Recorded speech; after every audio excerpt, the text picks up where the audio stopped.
Phút em ơi.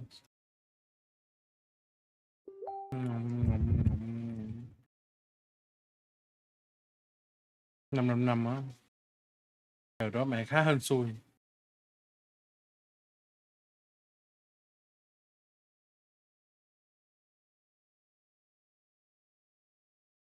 Đang 0-2 là hên xui gì nữa. 3-0 là cái chắc rồi.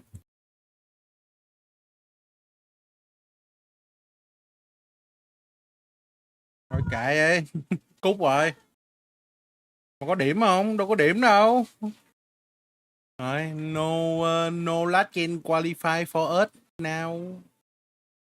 6 giờ bắn hay 6 rưỡi bắn nha.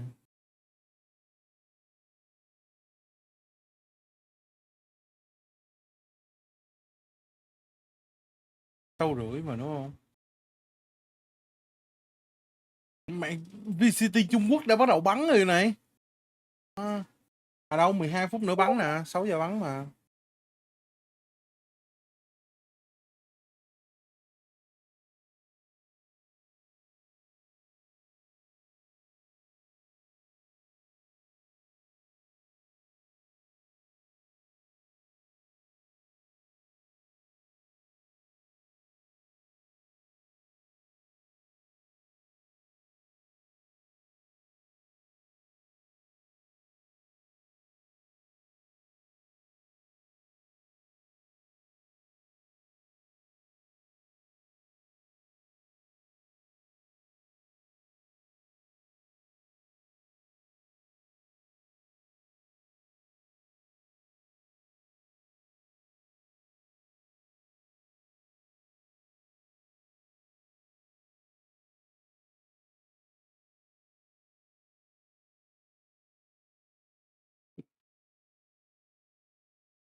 Chịu em ơi, bây giờ kèo này đâu có cân đâu, mẹ 5 năm bọn nó đâu phải kiểu dạng yếu gì đâu.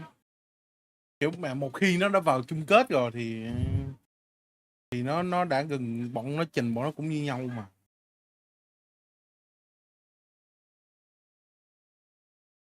Ủa Linux không coi stream hả ta? Anh cũng không biết trận hôm nay mình phải coi trận gì đây. Ở đâu đâu hai trận mà ý là đang không biết ủng hộ đội nào mới đúng. Nay mình nay có đội nào nha. Vitality với 5 sim thôi, mình cổ vũ Pacific Last Hope nha. Trận sau thì MIBR. Nông sim với MIBR, hai thằng đó.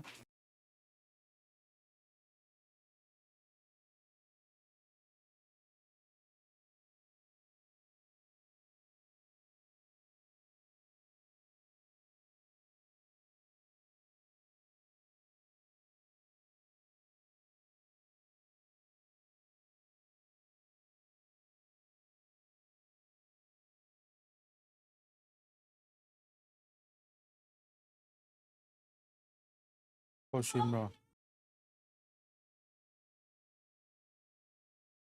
Ai cả hôm nay nó chiếu opening ceremony.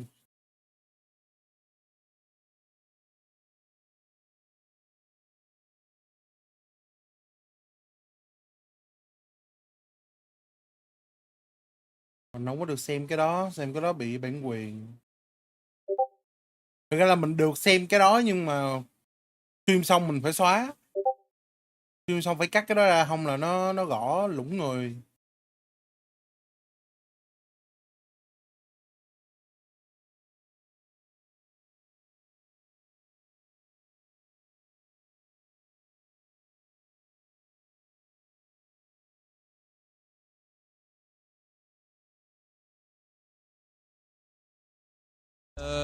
I'm an esports fan, so I watch not only Valorant but a lot of games, and mainly Counter-Strike.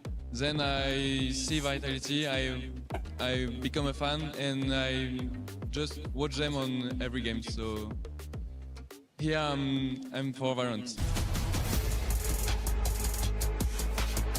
Ôi, chính này.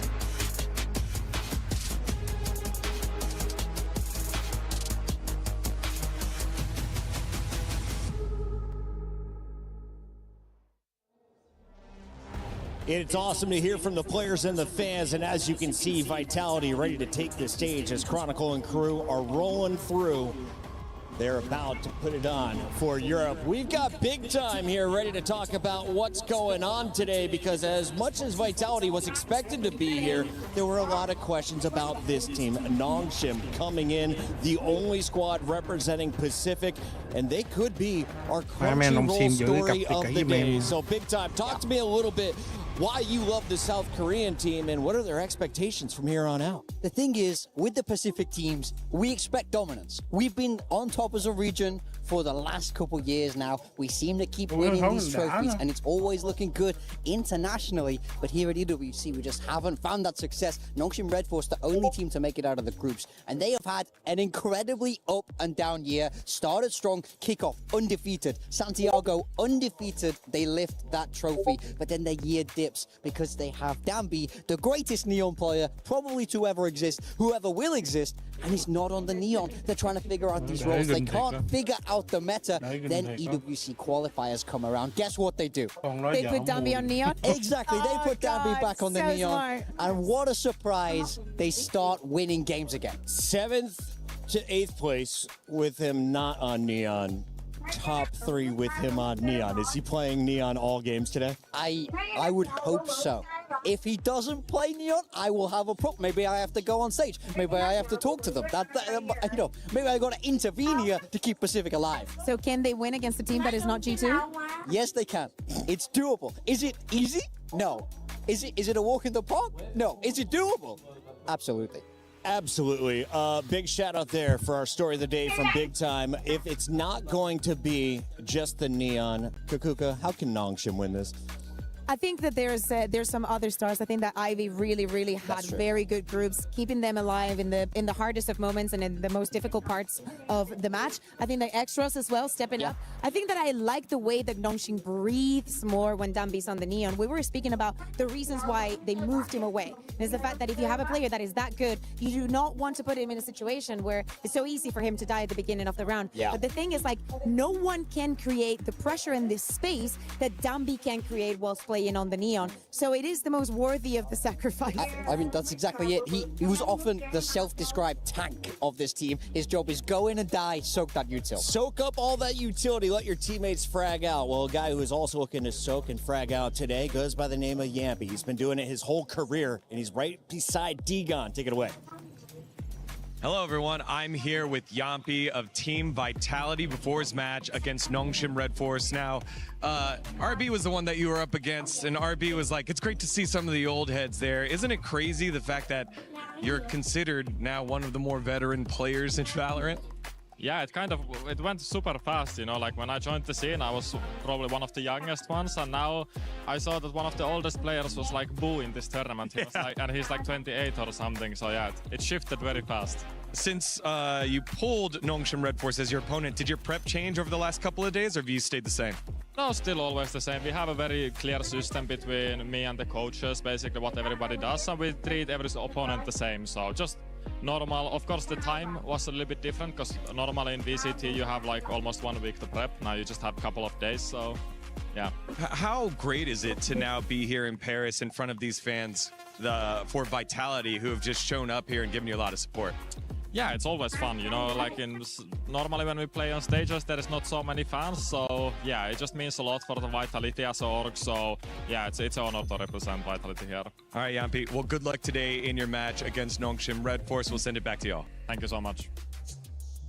Awesome stuff there from Yampy. He, of course, will be the IGL in the game. Kakuka, if he is going to lead the lobby, though, in frags, he's done it in his career. What's his best agent? His best agent? Oh, That's such a funny question because if you ask me, I would say Chamber, and if you know, you know. But seriously, Yampi's played everything. Yeah. The Killjoy, the Omen, the Jet. Like, you have to have been here to follow his entire journey. And to me, Yampy is not only about the things that he's done in Valorant, he has an entire career in esports. And for him coming into this tournament, he's one of the players to look at because, yes, in Vitality, there's very heavy shooters.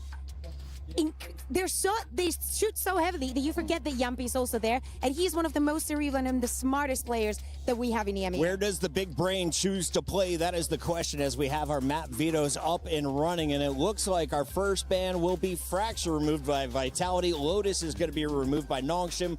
Ascent and Split will be our first two maps confirmed. Thoughts coming in here, big time. So we saw Ascent from Nongshim over in the group stages against Gentlemates, and I think it was a 13-3 against them. Not a strong look on the map for them. Neon isn't a natural fit there at all, so it makes a lot of sense for me to see Vitality target. It's okay, you can just say Vitality was very smart because Neon is not a good fit for Ascent. You can say it. It's okay if that is also truth. I was surprised because Vitality, of course, have the higher seed because they come in as the 2-0 team, and they decided to be Team A, right? With both of the teams having the possibility to ban that Fracture, they don't care about that. They want to make sure that they get the side select on the last one and probably, you know, I like that kind of mind game. But yeah, I agree with you.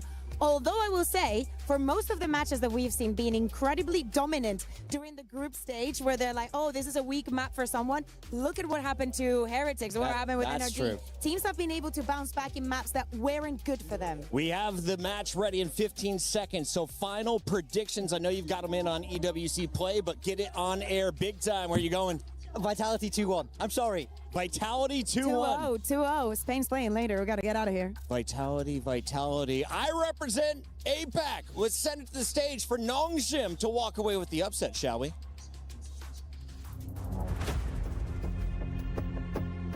Super interesting to play in front of French fans, especially the ones that will be on our side 100%, not so specific to our club as well. Golden Hornets will be probably here, and it will be really funny to see. I think we are being very critical into the way how we play the game. We are always trying to seek improvement, and we are trying not to be stuck into, first of all, in the past. For us, it's always the efficiency mindset. That's something that helps us to play not only good on officials, but also on practices that like we are not setting too much expectations from ourselves. I mean, we are still confident. Without confidence, we will be never here. So for us, it's obviously very important to keep up the confidence and again, just pull through. Theo lịch là may bắn nhưng mà giờ toàn vẫn chưa biết toàn gặp ai cái thứ luôn á. Hay không? 밖에 없는 이제 대회이기도 한데 일단 부담스러운 거는 저는 당연하다고 생각을 하고 있고요. 앞에 있는 남은 3경기를 그냥 무조건 이겨야겠다는 생각밖에 안 할 것 같습니다. Against Nongshim, I think they might start running it down in some ways, like they were not using their set rounds that are always working in terms of punishing some specific playstyles or aggressive approaches from other teams, and that's where we should be just ready and be countering them in that regard. Nongshim, be ready, we'll really surprise you. 저희 입장에서는 바이탈리티가 유럽의 슈퍼팀이라고 그렇게 부르기도 하거든요. 워낙 멤버들이 다들 경험치가 많은 선수들도 많고 그런 멤버들이 많다 보니까 일단은 그렇게 San khả năng step 2 nó thế một jet luôn mà. 저희가 상대 스타일을 보면서 어떻게든 이겨보려고 계속 생각해내면서 그렇게 이길 것 같습니다.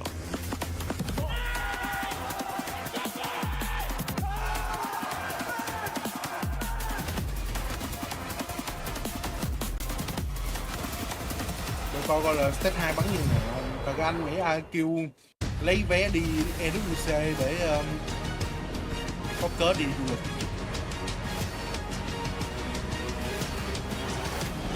Hôm nay dập kỳ luôn mà hôm qua là dập kỳ, hôm nay dập kỳ tới không ngon.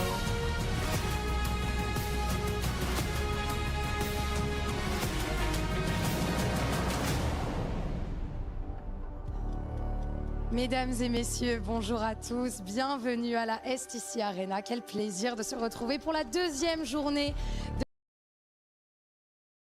de l'Esports World Cup Valorant. I am Lou, your host, and of course, with Ian Chambers. It's a pleasure to be here. Salut Paris, What a time it is to be alive in Paris. We've got the Esports World Cup going on, of course. This is day 2 of Valorant at the STC Arena. And I was out and about on the streets of Paris last night, and it was a good time to be here, that's for sure. I am very glad that you got a little taste of what it is to be in France, maybe to be French during the World Cup. Parce qu'effectivement, mesdames et messieurs, la France est en demi-finale de la Coupe du Monde. Allez les Bleus! Of course, there was lots of celebrations here in Paris last night when it came to the football, but here there was heartbreak, there was turmoil. We saw last year's reigning champions, Team Heretics, get crushed out of the tournament, and of course, the hometown favourites, Gentle Mates, are out. I'm sorry. You don't need to make it worse like this, you know, but it is true that we only have one French representative left here in Paris, which is Vitality. Donc effectivement, on a perdu Team Heretics. Il y aura dans tous les cas un nouveau champion de l'EWC cette année et également les Gentlemates. Malgré une ambiance de dingue, ils nous ont quittés. So yeah, last hopes on Team Vitality, I guess. I mean, the cool and exciting thing about what we've got ahead of us here is that we are guaranteed to have a brand new winner here in Paris, and we are about to welcome our next contender onto the stage. Un club de FPS de légende, leur équipe Valorant ne fait pas exception, vous le savez, eux aussi sont là à la maison. C'est Team Vitality. Là, phiên dịch mà em vừa có tiếng Anh vừa có tiếng Pháp mà. Black and yellow is about to storm the stage. Here they are, a roster packed with winners, clutch players, and names that we know have what it takes to win. Top of their group, looking confident, looking crazy. Let's see what the Vitality boys can do today. Trời, kỳ này bằng dập thì sướng. And their opponents, Nongshim Red Force. Nếu mà Pacific mà muốn đi sâu ở các mùa á, thì chúng ta có thể tính đến trường hợp là cho Nongshim một cái suất chính thức đi. Lúc nào cũng seed 1 hoặc là lúc nào cũng seed 3. Khả năng là Pacific nhiều cấp á. Le dernier espoir pour la Corée du Sud, c'est Nongshim Red Force. Twice they were asked the same question by G2, twice they gave the same answer. Now they step into the quarterfinals as the last Pacific team left, carrying a region, a reset, and a warning for everyone still in the bracket. It's time to discover which one of their teams has what it takes to take the win on this quarterfinal. Allez, let's go!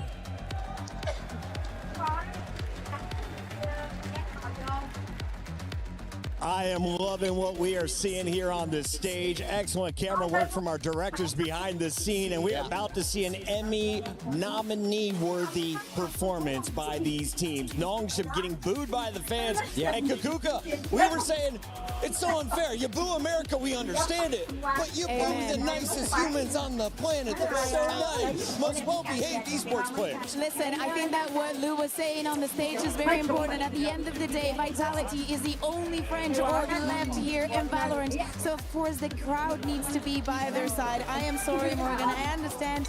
Even you changed your mind and went for Vitality in the end. That's a prediction. That's what's in my heart. That's not what I want to happen. I'd love to be wrong today. Your brain, not your heart. Exactly. These Nongshim Red Force kids, they have a lot of weight on their shoulders here, carrying not only a region, a whole hemisphere here in the Valorant competition. Doesn't get bigger than this in terms of pressure, but we know that they know how to they know how to lift trophies. One of the coolest things I've seen from Nongshim is their ability to bounce back. They can get destroyed in the first map, and all of a sudden turn the game on its head in map number 2. They don't go down without a fight despite being down huge in rounds. Let's take a look at what they decide to bring out as we get into our agent selection. Vitality about to make their way to their stations. All smiles on the stage for now, Kakuka. They're excited. And also, having the coach behind the players is such a cool setup that we do not have in EMEA. Between that and being able to bring papers onto the table, like, my heart is definitely here. But as you're saying, let's talk a little bit about Ascent, because we were speaking about the results for Nongshim. Let's talk a little bit about Vitality as well. We saw them play against NRG, but it was just a 16-14 overtime. Yeah.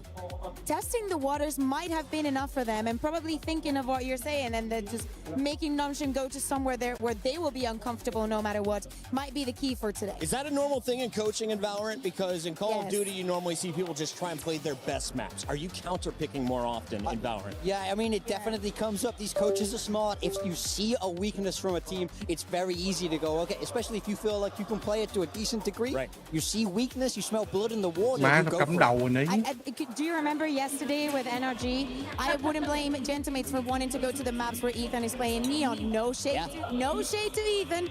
Absolutely, we're not going there. We're not going there Small because amount of shade. I would no. If I actually wanted to shade him, I would, but that is not the case. But yeah, I can understand where it's like, oh, we see the weakness, something that we can exploit, and it happens quite often. I think that another one of the duels that we need to highlight when we talk about the history of this game is Derke and RB. Both of these players have been playing for the longest time, but they haven't been playing against each other since 2023. Giờ mấy cái tai nghe của bọn này đeo toàn tai nghe không dây luôn. 2023 was for Thằng này EMEA, lại có dây, what the fuck? Fnatic. Yeah, look, we talk about the experience on the side of Vitality. RB is Bên bringing Pacific mình toàn má experience không dây in không droves to Nongshim. Bởi tai nghe lỏ. He's there on the original Vision Strikers. He's been there. Cái mồm đâu nổi hả? Oh yeah, Playing Killjoy, playing Yoru. It really feels like RB has been everywhere. Here we go. We've got our agent selection in, and I was asking young Sayonara, the 18-year-old stud, what is his favorite? He can play 3 different roles. He said, I love to play the Sova, the Fade. He has more control over the games. Do you expect him to be showcasing that throughout this best of 3? Well, he's going to have to do it on a Phoenix here today. Còn lóc Much đi em more ơi. aggressive from him. To be fair, I like him in this secondary duelist role. I think it lets him really get stuck in the mixer there on the side of Nongshim. This is what we expect from them. It's classic double duelist. Downbeat on his signature Neon. Còn máu của viên ngọt sau lưng luôn hả? To go toe to toe with Sayonara there. Seeing Derke on the jet. Cái này mới biết nha. Memory. We were talking also about Ivy when you see him now playing on the Sentinel. A lot of duelism and a lot of brawling, but control is going to come down to him. Yeah, for me, I want to put a lot of weight on Chronicle's shoulders here. Okay. On the Vice, he has everything he needs to slow down that double duelist in the second half. No verticality there for the side of Nongshim, so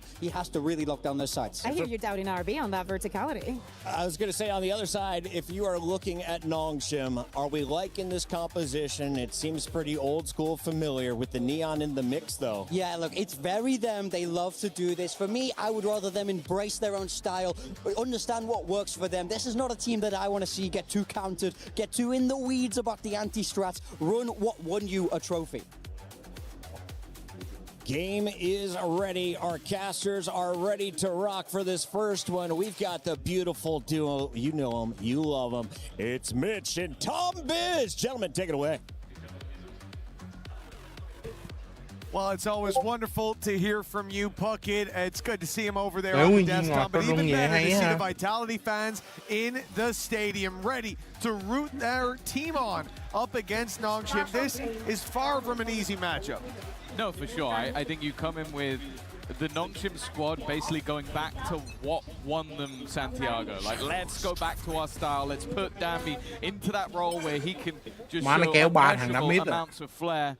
And then on the other side, it's the opposite. It's Derke going, I didn't like the Neon. I'm going back to my jet now that everything is fixed. Who's right? Who knows? We'll have to wait and see. But an aggressive start on contact to the cab. The problem is, it was Sayonara to land that first shot. And the trades just didn't come through for the side of Nongshim. Yeah, they've lost themselves the opening pick. Vitality now happy to run back, play somewhere else on the map, but Nongshim aren't coming to meet them. The defense exploring mid, finding a lot of bodies there and a lot of bullets flying back in the other direction. It's going to be a 5v1. IV hả? À thôi, không biết gì. Needing the start of dreams to even make a dent here. Cage triggered.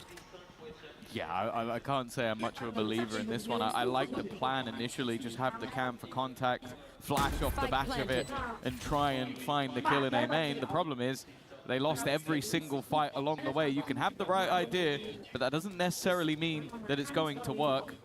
Already, you can see that Sayonara's looking for those additional orbs, taking so much space, and also just the position of Profek. It almost seems like he forgot to leave the spawn. He's just watching. I will say, he's not really favored with a classic from this range, but maybe that won't matter too much. He's done damage. Thì gặp rồi bắn xe lá xích cũng giống mình hen. Yeah, of course, he was the one that activated the trip on A that kept Ivy over there as the plant was coming down on the other side. So he didn't want to rotate through, knowing there was likely to be a fight. Got his scrap in the end, and, well, all things considered, I think Vitality are going to be pretty happy with how this round went. The first fight goes their way. They group up on mid. They catch the counter push. From there, only lose to one. Easy as can be. Good job, boys. Yeah, I mean, I think a very comfortable win. And obviously, we have to look back at what we've seen on this map so far. It was a dominant win for Mates versus Nongshim when they played this map. Really struggled over on the attack side. So I think we're definitely looking to see if maybe the defensive side half will work out better for them.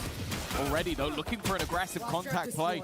Again, it seems like the goal is have these little set pop flashes ready and then fighting off the back of them. It can be difficult at times to get value from the Phoenix on the defense if you don't have these sort of setups. But that's something that I feel like Vitality are going to have to figure out along the way. And already an opening pick in what is a round with very little to play with. We'll see how much damage Nongshim can do. And also, when you're going into a stack, you're often going to want to have your Phoenix for exactly the reason that Nongshim used him. That counter flash going through the window after Vitality tried to take B main. Now when you push out to a site, you're going to have to rely on perhaps that Vice Flash. Make your way through. They're going to group up towards the B side. They've avoided the big danger, at least for now. The stack from Nongshim, the numbers from the pistols, where they really become deadly, but they're on the other side of the map. It's going to have to be Ivy just getting out, playing the retake with the squad. He's on 27 HP with a classic. He's not going to get much done if he stood his ground. So I like the adaptation. Chronicle doesn't do as well as he really needs to there. Luckily, that's just the pistol. But from here on out, there is a big chance for Nongshim to make this at least a costly round. Yeah, especially when you're looking at 3 rifles. Any of them dropped will mean they're not able to be rebought. This is aggressive from Durka, surprisingly aggressive, but has a teammate covering off the angle. Make sure he can get out scot-free. Of course, they also don't want to get locked in. That's the other thing that must be going through the Vitality players' minds. If we sit back, they're going to use the spike against us. So we need to get aggressive. We need to take this space back away. And they actually do an excellent job. That could have been very, very costly for them. Instead, they kill all 4 remaining players. They lose no more of their own. And all the rifles, as you said, they'll be kept through to the next round. Yeah, this is it. Like you said, it was an aggressive stance that they were going for, Tom, but it was necessary in that moment because, yeah, if you sit back in a 4v3, sure, they're probably not going to get to the site. They're probably not going to defuse the spike, but what they will do is sit outside and wait for you to come rushing out. And then you're either going down to the spike or you've got a pretty uncomfortable fight. Elias, please don't. We'll never know. Please don't what? Elias please is don't bark. Something. Oh, wait, I doubt he's asking that. Yeah, I would have been, if anybody is asking it, it's probably Dirk. I'm counter-requesting. But no, that was... no, that's Powell's counter. He's going to take a pause and be like, we actually need more of that. It was a very promising round from Nongshim, though. They're set up to start the round with that flash in main, waiting for contact. As soon as Vitality give it to them, they burst back with a trap of their own. And then at the end, the attempt to play the exits, but as we said, there was potential for it to get costly, but it ends up being a relatively comfortable round for Vitality once those warning signs went out of the way. As Degon would say, a submarine alarm was sounding, but luckily it was quieted just in time. It's weird, I don't know what a submarine alarm sounds like. I've never heard it in person, but I've heard an imitation, and it's quite alarming, I will say. You know what? I agree with that. I can imagine it would be. Nonetheless, 2-0, this is where we expect the response. So far, those contact plays have done a little bit of damage. Having the flash ready, but this time it's almost just a double duelist crossfire. Normally, though, when you come into this sort of a bonus round, there's some vulnerabilities for the side that won the first 2 rounds, but for Vitality, that isn't the case. At worst, take flight. They have a Guardian. Okay, they didn't manage to build up any of their ultimates just yet, so that's not going to pad the gap, but you do look at Nongshim and go, okay, this round might be a little bit more difficult than you'd expect. Well, Vitality retreat from that mid position. I did think this would be an even more difficult round with that split towards the B site, but they're going exploring. And it's dangerous territory, difficult terrain in front of them. Good flash, but X-Ross! He fires back for 2! Vitality, it looked like it avoided the danger. We thought it was Danger Man Danby, but X-Ross crossing off names, and, well, okay, a 4v3 at least. Yumpy does well to pull that back. That pick could open up the site of the plant. Where the spike is on the other side of the map. There's 8 seconds left. 2 players to drop and no time. Certainly no chance left for Vitality. Guy, it looked like there was an opportunity for recovery, but when there's only 15 seconds left, that kill on the other side of the map was only meant to really be a backstab of rotations. And the other players, after losing that initial fight to X-Ross, just didn't really have an opportunity. This was wonderfully clean. Like, sure, they had an extra stun coming through just moments later, but it really became irrelevant in the end. And you see the reason we talk so much about the double duelist over on that Nongshim side, both of them getting a multi-frag in this round. As said, though, that was the bonus of sorts. And now Vitality are going to come in with another purchase, but a victory here will leave them in a bit more of an awkward scenario. And Nongshim looking for a mid-fight of their own. Not only the 2 players pushed down, but one on short as well. Paranoia being primed. They're hoping to spot someone on catwalk. If Vitality step in to fill that space, Nongshim will trigger a trap that's, well, looking very deadly, at least for the moment. There it is, but they're a little anh đang tính hỏi là ủa tụi Vitality tụi nó thua đâu 2 hả, nhưng mà không. Tìm kỹ là It will không. be Francis to claim the double. An immediate retreat called by Nongshim as well. Happy with the early skirmish. They'll get out of there with a man advantage. I love the way they're playing this. It almost reminds me of like an old school Xerxia, where the whole plan is to just have traps. Like you're just waiting with this sort of setup. And you look at teams that run a double duelist, especially on the defense, you go, how are you going to make this work other than just buy an op and hope you can hit a shot? But every single time, even in the rounds they've lost, they've had some sort of setup to give them an advantage. 30 seconds left. Again, the time now ticking for Vitality. 25 seconds to try and make a move in. Paranoia won't catch anything. Ivy is ready and waiting for the move to be made. That time ticking further down and no trade to be had. It leaves just Prophet remaining and a stellar hold, a stellar setup. A great round overall from Nongshim.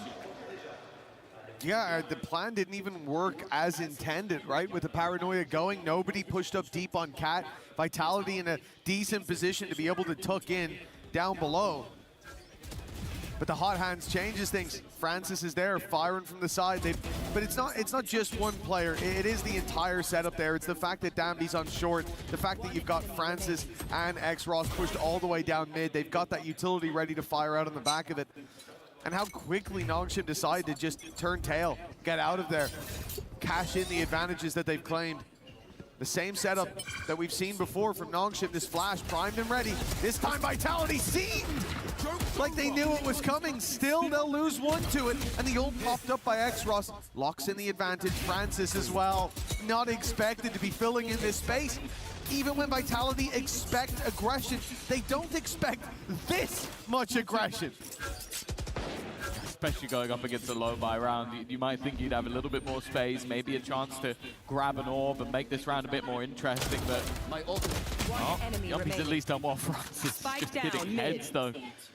The individual capabilities of this Nongshim roster on show, and there's no real chance for Prophet to come out of this round. 3-2. It was a pistol and follow-up for Vitality, but other than that, it has been all Nongshim on this defensive side. And I said, like when they played against mates, it was a 3-9 attack that they didn't really get to come back from after they lost the pistol round. But it definitely seems like they have some solid ideas on this defense. Well, so far it's been nothing but ideas, nothing but setups, nothing but traps that Vitality have to walk into. Good time. Every step of the way. The pause here. Interested to see who called that one. Well, I'm guessing Vitality.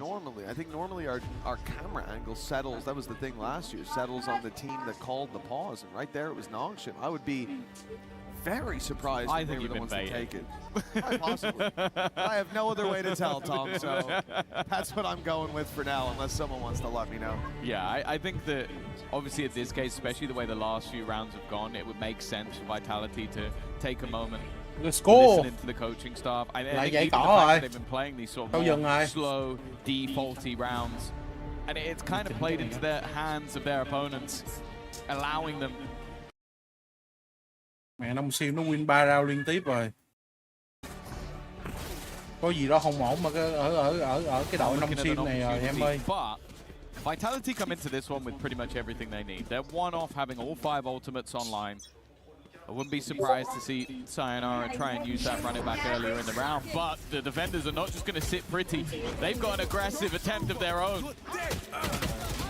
It's a bloodbath outside B, primed and ready for it. Dambi stuck in the corner as the Hunter's Fury rings out and some damage off of it.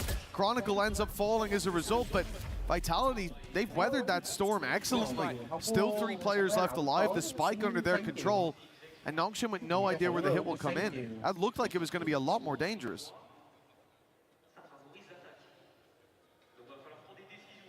In the end, it's set up for a slower round for this defense. They have no info to fill in, and they decided to just stand here in this high-low setup. It's beautiful work for Nongshim. Vitality probably assumed there that they would have put the majority of their force towards A site. Not necessarily the A site, but one of them. And instead, just standing in mid, standing on business. The spike has been found. Yumpy's alone in the round. Pretty much a sealed deal at this point. A big clutch needed from the IGL of Vitality.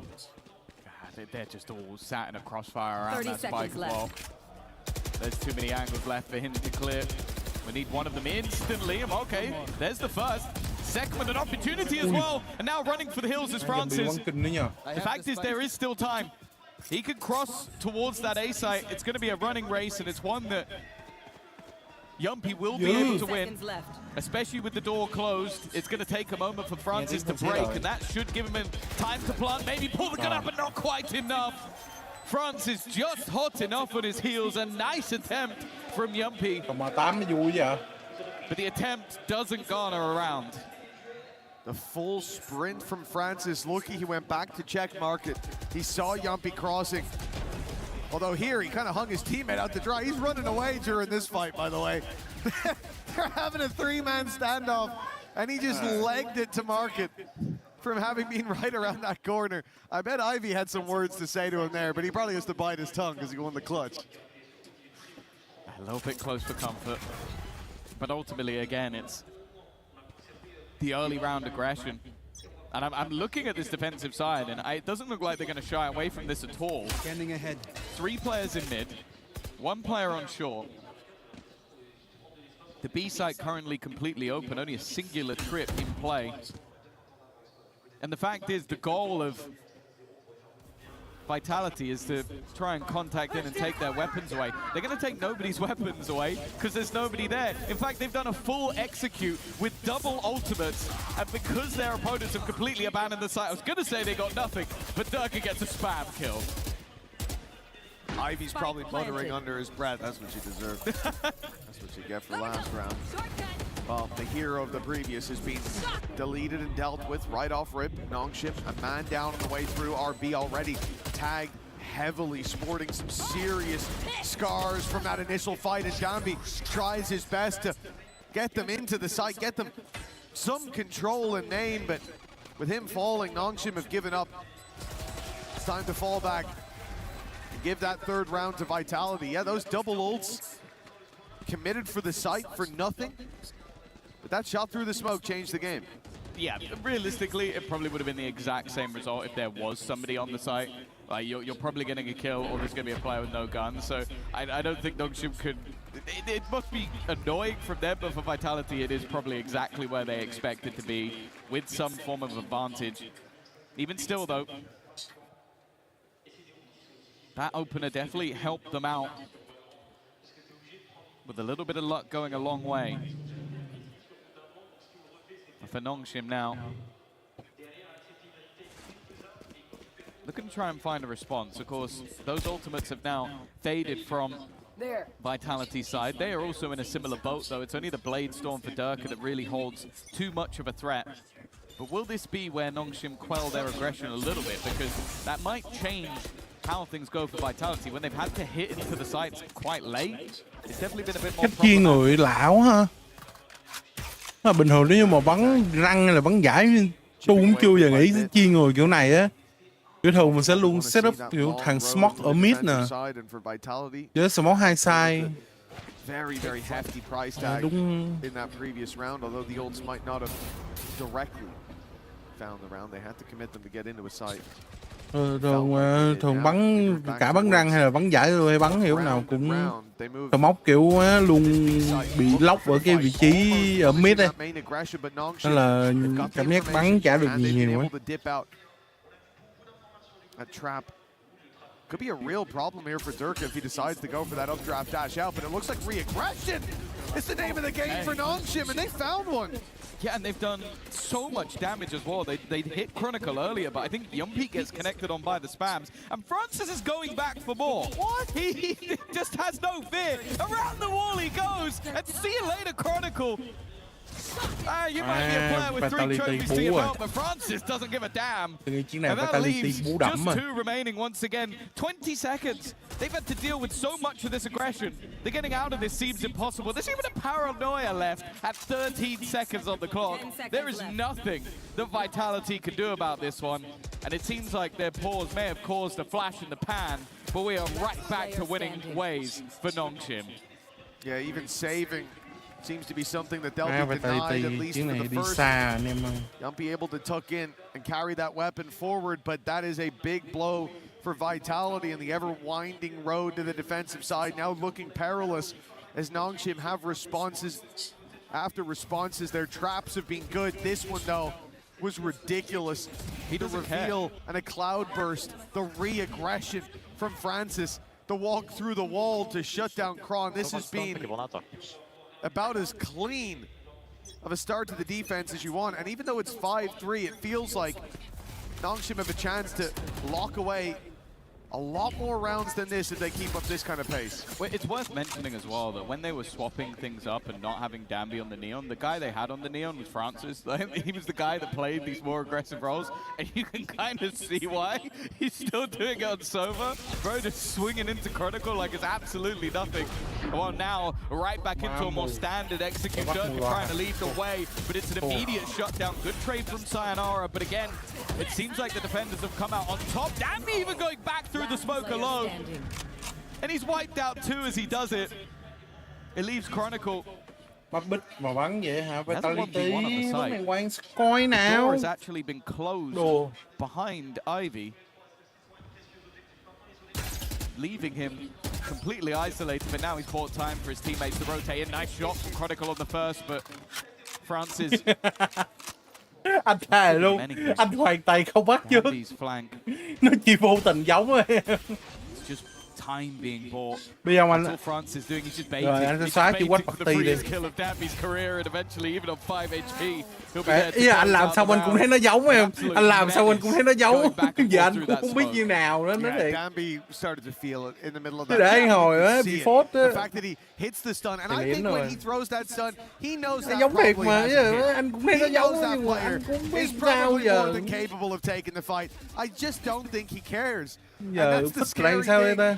For Nongshim, the traps have been working.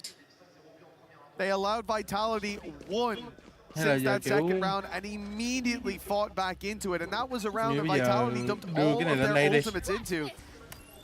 And other than that, Nongshim now hitting a point where Francis in the round before, that one there for Danby, it looks like they're having fun. Oh, they're disrespecting them completely. They're just like, okay, if we can get away with anything until you shut us down, we're just going to continue to do it. In goes Durka, out goes Durka. Danby's just pushed through smoke and heads the sniper. Nó đỡ hơn em ơi. And well, that was kind of the main crux of the round. That's been one of the major problems so far for Vitality is you have this Phoenix on attack, The Phoenix has gone missing. And the Jet hasn't been getting the openers, and of course, just again, through the smoke goes Francis. Vậy đi ha. Hello Tuzu nha. What's up, bro? He's doing the same thing Hello he did em. in prior rounds. They're even waiting for him at this point. Như nào? 7-3.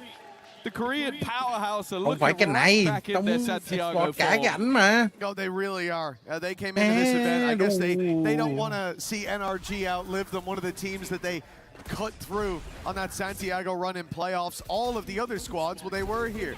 You had Mates, you had G2, Hôm nay you là had trước khi Paper bị phốt mọi người. None of them still sticking around for Nongshim. That's telling them we've got a chance to actually take this trophy, and we might even end up facing NRG for it, which would be just fine for them. A record that they're happy to repeat. For Vitality, on the other hand, the trophy's got to be out of their mind at this point. It looks like they're not Em even có gì nè Đạt? Well, that's the fun thing with Lev not making it to this event through the qualifier. You go on recency bias, and you should be looking at a team like Nongshim. The fact is, they just had such a poor stage one regionally that you kind of count them out already. But it's almost like they were baiting us. They go, okay, we're going to swap back to the stuff we were doing back when we won the tournament, and everything just clicks again. Everything starts to look much better. And well, this is already the second tactical pause taken by Vitality in a singular half. Now, don't get me wrong. We saw this when they played versus NRG. The defensive side was by far the better. They struggled to get those attacks side rounds. But I do feel like an 8-4 and a 9-3 are fairly different scenarios. And with how things have been going so far, other than a round where they walk into a site that was empty, use 2 ults and headshot someone through a smoke, I don't think any of these rounds have been close. Yeah, it did start off clean for Vitality in those first 2, but the pistol and follow-up, that's not really the meat and potatoes. Là rõ ràng là anh nhớ là ngày mai bắn, nhưng mà anh chưa biết rồi là mai anh có xin giải không nữa. Tối nay có trận nào?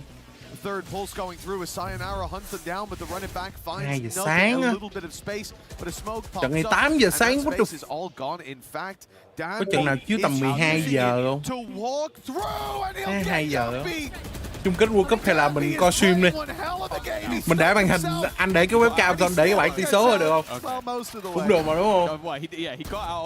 Mình ngồi mình coi stream trong Discord đi. Coi stream World Cup lúc 2 giờ sáng. Where else would he be? Directly into the action. This is such an obscure angle. There's no way they're ready for this, but they are able to trade. Prophet with an impactful double. Finally, some life being seen in Vitality. But they haven't won the round just yet. Ivy is hot on their heels. It took Danby stunning himself to give mai có bắn nha cả nhà. For Vitality, this can't be one that they let slip. And a double swing locks it in. Mai bắn giải tiếp nha mọi người. 4 rounds guaranteed at the half at least. With a pistol round under their belt, you thought it would be a little earlier that we saw that on the board, but yeah, it comes in the nick of time again, though. Look at the HP at the end. A close round, narrowly surviving for these players, and like I said, this comes off the back of Danby stunning himself. If he doesn't, I don't think they win this round. Cả nhà ngày mai vào xem tôi thi đấu giải One Tap Esports. That's it. I think a 7-5 for Vitality. It's not too bad. I think they'll be quite happy going into the defensive half. It's the manner in which we've got here. Nongshim have been in the driver's seat all the way through their defense. And that little bit of additional confidence might completely turn how their attack side goes. Like, they've still got the pieces for a good attack side. It was just that in recent form, that's where they've struggled. Em hiểu vấn đề. But it seems like they're not struggling with a lot so far in this map. Anh không có ảnh nếu mà anh áp vô a completely different look what we've seen through this game so far. No doubt we're seeing the drone used in early position. It almost has to be with how aggressive their opponents have been. Cảnh rất là phổ biến của anh rồi, thì anh để vô giữa thì mà anh làm nó đây chắc chắn là Linux. Instead, he is looking for a pick in mid, finding it as well. Out for more, and it's a bit too much. Ooh, that had been spotted, but RB won the fight. I'm not even sure from where he was. He could have seen Profek before that. Got the jump on him. giờ ở đâu rồi ta? Despite the info being known of Vitality, 1 man down and Chronicle less than half. It's looking like an 8-4 half. Well, and of course, the defensive side haven't stopped pushing. At this point, then you have to know that they could be anywhere, everywhere, all at once. Cái lưng rồi đi coi. And this is the thing, you don't know what ground you've gained, you don't know what you've lost, because they have no respect for the positioning that you could have taken. Sayonara at least will be able to get one, but immediately RB on that flank. He thought about TPing into the site. That would have been manic. Instead, though, his teammates are cleaning up the mess, leaving Yumpy again alone in a clutch. He came close earlier in the game. This time, the spike is ticking in his favor, but he's being slowly surrounded, slowly crunched in on, and needs to find a pick quickly, and he will not be able to. It's RB. The old boy on the Nongshim force been able to take things home. 8-4, a very good defensive half. Considering they lost the pistol, yeah, this could easily be double digits on the board for Nongshim. And the way that the rifle rounds went, 12-0. Yeah, exactly. Like it could be so much more. This, honestly, Vitality feel lucky to get out of there with 4 rounds, and this isn't the face that I expected to see from this team here today. Again, we talked about this squad. When it comes to international experience, they've got some under their belt now. But they won't have played in front of a crowd like this, a crowd that's rooting for them and them alone. They heard their opponents mount the stage earlier on to a sea of boos. I think their opponents, the decibel level was louder, but there wasn't nobody cheering for them. And yet now they find themselves trailing. That's where you got to dig deep. Perhaps that crowd energy can help out. Speaking of which, let's send this one over to a good friend of mine. That's right, it's Ian Chambers. Thanks, Mitch. That guy absolutely loves doing an impression of my accent, so thank you. Keep doing it, Mitch. I love it. I'm standing by with a Vitality fan here. What I love about the Esports World Cup, I talk about it all the time. Fans travel from all over the world to witness a little piece of esports history. What's your name and where are you from? My name's Sam. I come from Hong Kong. Hong Kong. So you've come a long way to come and see this. How big of a fan of Valorant are you? I think here is a great place for esports, and it's great for Valorant. I think here is I can enjoy very enjoy it. Yeah. So you're wearing a Vitality shirt. That did not start too well. How are you feeling about your chances in this matchup? I trust Chronicle and I trust Sayonara is the best of the player in the world, I think. So they can win this game. That's good to hear. I'm sure that they'll be loving to hear that support. When you arrived here, what was your impression? What did you think of the size of the Esports World Cup, the stage here? What do you make of it all? I think the stage is great, and we have a lot of the players loving Valorant, so I like here very much. Were you here yesterday in the arena? No, I'm come from 6th of junior. Okay, amazing. You think your boys can bring it back? Yes. All right, Sam, take a seat. Lovely to meet you. Enjoy the Esports World Cup. Let's get back into the game.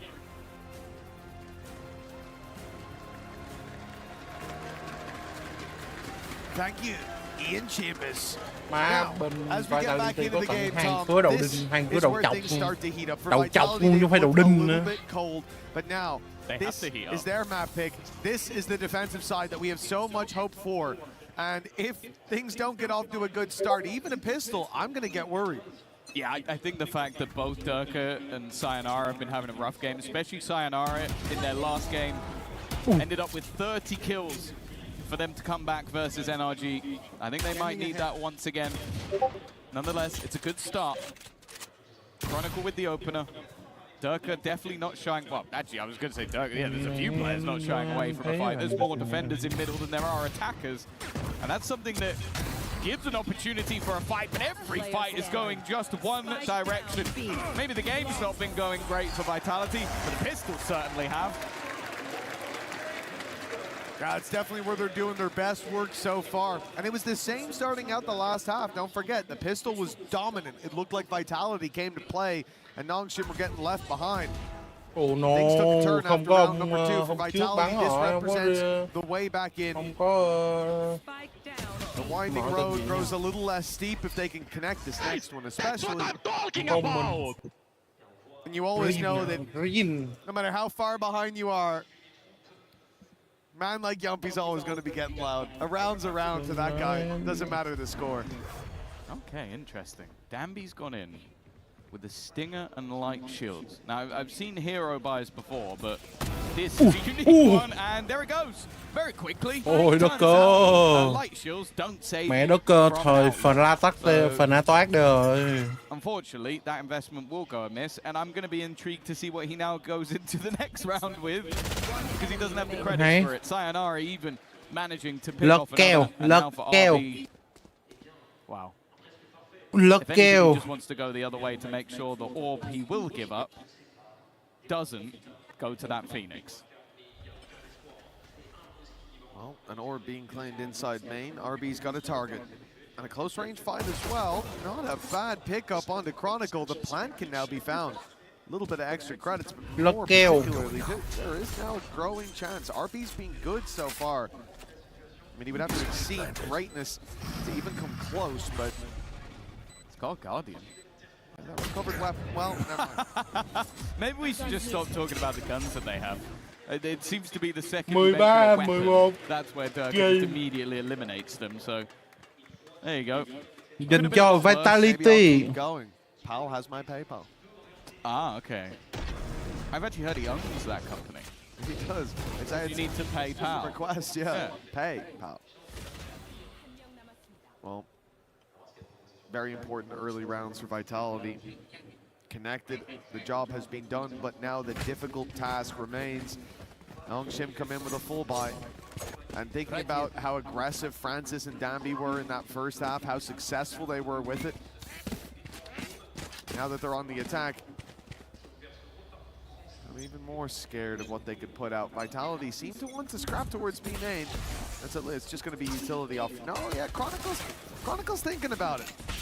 They've seen presence now. They won't push it.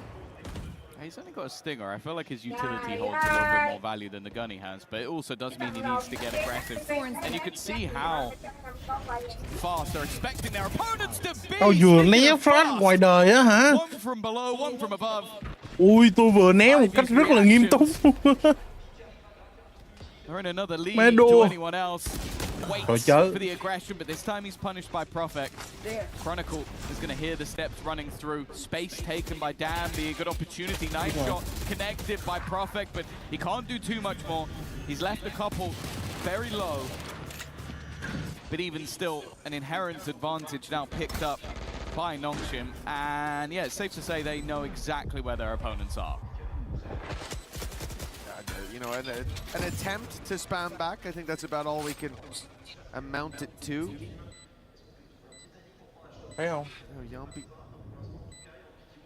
Decent chance to pick off a couple of players here. One shot on any of three. Anyone but Francis. But no shots for Vitality.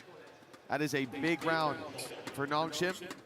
The ultimate we talked about the pistol. It's a coin flip at best of times. If you lose the second round, we've got bigger problems, although we've seen that here, especially in the first couple of days. But this is Nongshim's chance to keep running away with it. They know that the momentum and the ball is still very much in their court. And the most concerning thing, as I said, is thinking about Danby, how confident he was towards the end, especially of that first half. Now on the attack, he's having a round like that. It's definitely alarming for Vitality, but this is a big buy for the defensive side. Operator in for Dirk. Sayonara one away from having his ultimate. Hôm nay mình sẽ stream, mình sẽ đi mua block to set them up nicely. Now they need to clear Ivy because although he didn't have the greatest of. Man, tôi hôm trước cái đống này, cái đống blocky nè, tôi mua ở tao quên bả tên này. Joy Station. Roy Station. A little bit more tempered by Nongshim. Man, nó toàn là Lucky rất to. Oh man. Và ông biết cái gì hay hơn không? Là cùng cái tầng đó nha. Ông đi lên một xíu nó sẽ ra cái ga Metro Sài Gòn, ga Metro Bến Thành. Tức là tôi có thể vừa đi Metro vừa ghé vô mua Lucky. Tôi biết nó hay ở chỗ này. They pump the brakes, the spike still, it's in the hands of RB. They're going to the B side, but they're in danger. That spike's being dropped towards the stairs, a double invade from Vitality. Wasn't even needed as Chronicle picks up scalp after scalp. 30 seconds left. X-Ross and Francis, a lot of work to do, and it's left to just one. As good as he's been, there's no way back into this round. Hôm đó mẹ trong cái gian đồ chơi đó rất nhiều con nít và có 2 thằng già và ông đang ngồi lắp đồ chơi, đang ngồi lắp Burst Lightyear, đang ngồi lắp cái gì qua này The Hook. Tất nhiên không lắp bất kỳ con khủng long hay là cái đầu nào. Which is madness that nobody shot that when it was fired over the top. So that gave all information over to the opponents, but also then when you send through the Phoenix ult, it just activated the wall. Nobody else was through on the other side, so they got staggered. Nice, it meant the rotation could come in. Became quite easy for Dirk to make sure that ult didn't go anywhere. Vừa chưa thề á.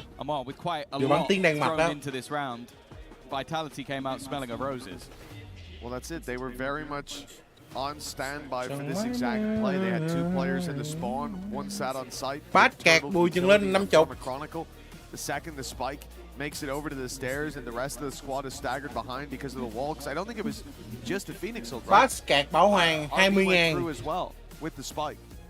So I think maybe it's like you're. Rất tiếc ông ơi, ảnh này thì không có ông ơi. You've got one dude in the middle of the open with the spike on his own. Nhưng mà cái cách chụp. As soon as he walks ơi trời luôn ơi, mấy cái kẹt này trời luôn, mấy cái kẹt của CG nó còn nghiêm túc hơn. And already, you can see the timeout was called immediately. The second that one slipped, because there were a lot of mistakes there. The initial execute, the reveal not being shot, the spike being deep on its own, isolated. That can't happen. I think it's also the context of the last 2 times they played this map. It feels like a bit of an early so sang trận ở trong stream á, 3-9, 3-9 on attack sides in back-to-back games. I think the coaching staff very quickly realized that if we're going to get ahead of this, we need to do it early. We don't want to allow this map to slip away after having such a solid half. Dear Lord! Ông đừng mời qua ông để ông coi stream cái gì đâu. Đúng rồi, nó đó, ông đi coi cái này á, ông đi coi cái này á. Losing your Phoenix like that, not going to help out the problems. No, I mean that's not that bold of a statement. I think. Không biết mời ông qua để coi stream cái gì. Để xem cái gì á. Ông có thể xem trận khác mà tại cái sân khấu này nè là nó tổ chức ở một cái phim trường rất là to. Và trong phim trường nó có nhiều cái sân khấu khác nhau để tổ chức nhiều giải đấu mà tôi không thể mở được bởi vì tôi chỉ được cấp bản quyền để coi VALORANT. Dancing with death, but every step is perfectly placed. Francis, the last man standing, 4 to take down. Yumpy's there from the beginning until the very end for Vitality. They are 1 behind. That was just good positioning from him throughout the round. Takes a lot of early spam damage, but then there's a lot of spam damage. Còn lại gì sau khi mà chơi Blocky xong? Là tôi có rất nhiều cái runner tay của Jennifer. Tôi phải đâu chục. Tôi mua chục con rồi. And he's able to isolate some more favorable jewels. At that point, if RB turns around, he's trapped on the stairs and there's nowhere to go. So that molly helps him out this one immeasurably because it gives him a place to hold onto that ground. And then hey, even cleaning things up towards the end. Yes, I saw. We spoke about how this defense from Vitality has been stellar, and the opposite for the opposing side on the attack. But after what we saw in the first half, I was sort of fully on the cards that, okay, this is going to be Nongshim almost running away with this game. But they've stumbled early in this one, and it seems like the momentum now is firmly with Vitality once again.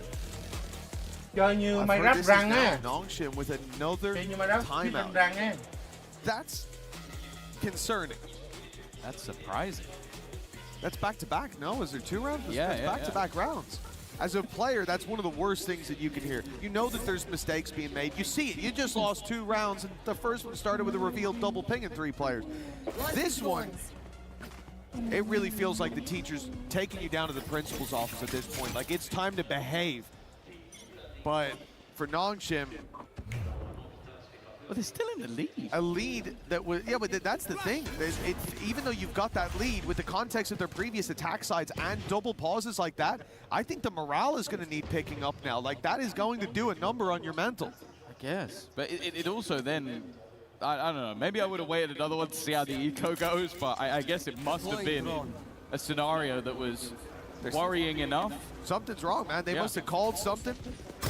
in the timeout, and they're not hearing the lessons being applied. They're hearing the same communication issues or whatever it is, the same reactions. Maybe it was RB going towards the smoke there, being caught out by the molly. This attempt to get ahead of Vitality to catch them off guard, even though they've been ahead of the rotates. Whatever it is, it's not a good feeling to have those pauses called back to back. You don't, on one side of the stage, nhìn chuyên nghiệp quá ha mọi người, nhìn chuyên nghiệp quá ha. We're not even in the lead and they're panicking. Let's go. This is our game now. Rồi nha, tôi hơi nhiều cạc block rồi. To the B site. Tôi không theo dõi idol nhưng mà Eventually, there is going to be the spot, but the fact is there hasn't been any need to move this Vice wall just yet because it has had value every single round. The TP, I think, has been heard, and then the spike's been dropped on the other side of the wall. RB is the only man standing in Sao ra nó vừa chạy bắn hả? Đủ 9 đào nè, ngon. Every time that Vice wall has been there, they haven't even got close. Yeah, the Vice wall in the way and Damby's wall. Man, tôi hối hận vì cái đợt đi sự kiện tôi không mua nhiều cạc hơn. That wall looks massive to me. Cái tôi chưa trùng cái này. Yeah, it was huge. He got off to a flying start. He speeded down the fast lane and then hit the end of it immediately. Yeah, I would say that's at least what, like 5-7. A little bit. A little bit more, maybe. 5 or. That's your height, right? Wow. See, I actually thought you were making a 6'7" joke. I thought that's no. 5'7" or maybe a little more. I didn't think you were referencing the fact that I'm 5'7" and 3/4. 3/4 is important. That does put it above average. Okay. 3/4, which is an important thing. Anyways, what is important is speaking about being slightly above the average. The average rounds here 9. Each team. I've added them up divided by 2. I did that quickly as well. He's never been rage bait, by the way. Now this is I chose to go, all right, listen, so double digits is what they're looking for here. For Vitality, defensive side starts out slowly. And for Nongshim on the attack, it's slow as well. They're looking for a little bit of mid-control, looking for a fight. Understandable, they were picked off by shots through walls and spams in the previous round. It was just a low buy, but you don't want this one to slip away in the same fashion. Vitality. Shadows traveling. Not going for any aggression. You know, it's almost like Nongshim are countering themselves. Let's wait for them to push, boys. They're not pushing? They've got a passive operator 30 seconds in play as well. Dirk has sat back. Danby looking to take the space. Ủa, không dính hả? That does mean that không dính mà. Re-aggression comes in. There's Durka again with that operator. He's able to just deal death from above. Still yet to be taken out, but comes through Durka with another Ôi, đất ơi. Đất ơi, ace. Ace. You meet Chronicle, Ace you cho go to đất the other cơ. side, you meet Durka. Rồi, không may rồi. Perfect has to close the round, but it felt like that could have easily been an ace. Xưa đây à. For Durka, what a round from him. Oh, him getting the ace only came down to if they wanted to risk him having it. I think I might have just seen him at the end there saying, give it to me. He wanted the ace, but the round comes above all. Double digits now for Vitality, a team that outside of the pistol and follow up for the Tôi ông bảo hôm nào ông đi coi phim với ông đi date đi coi phim mấy thứ mà sao giờ ông đang mở VALORANT nè mọi người. Now rematerializing right at the finish line, right when their opponents were there. No timeouts anymore for Nongshim. They have to keep rolling with the punches, but every blow is landing for Vitality. Well, yeah, all the players that were Mà đây là khởi động trước khi đi date rồi hay sao? 7 and 9 in the first half, and he was Này khởi động trước khi đi date hả? to get shot, so you kind of understand it. But now, given that operator, he truly is a different beast on this defensive side. Already lead extended, and while you thought that you could dodge Chronicle by going away from that beast, but they have swapped the setup.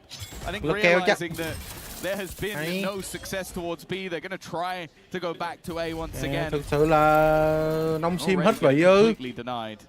Ui, ra đẹp đó chứ. Even as the comeback was underway, the crowd was quiet, but I've heard the chants begin. They're starting to believe. They waited for the lead to be taken. Flick xuống nào.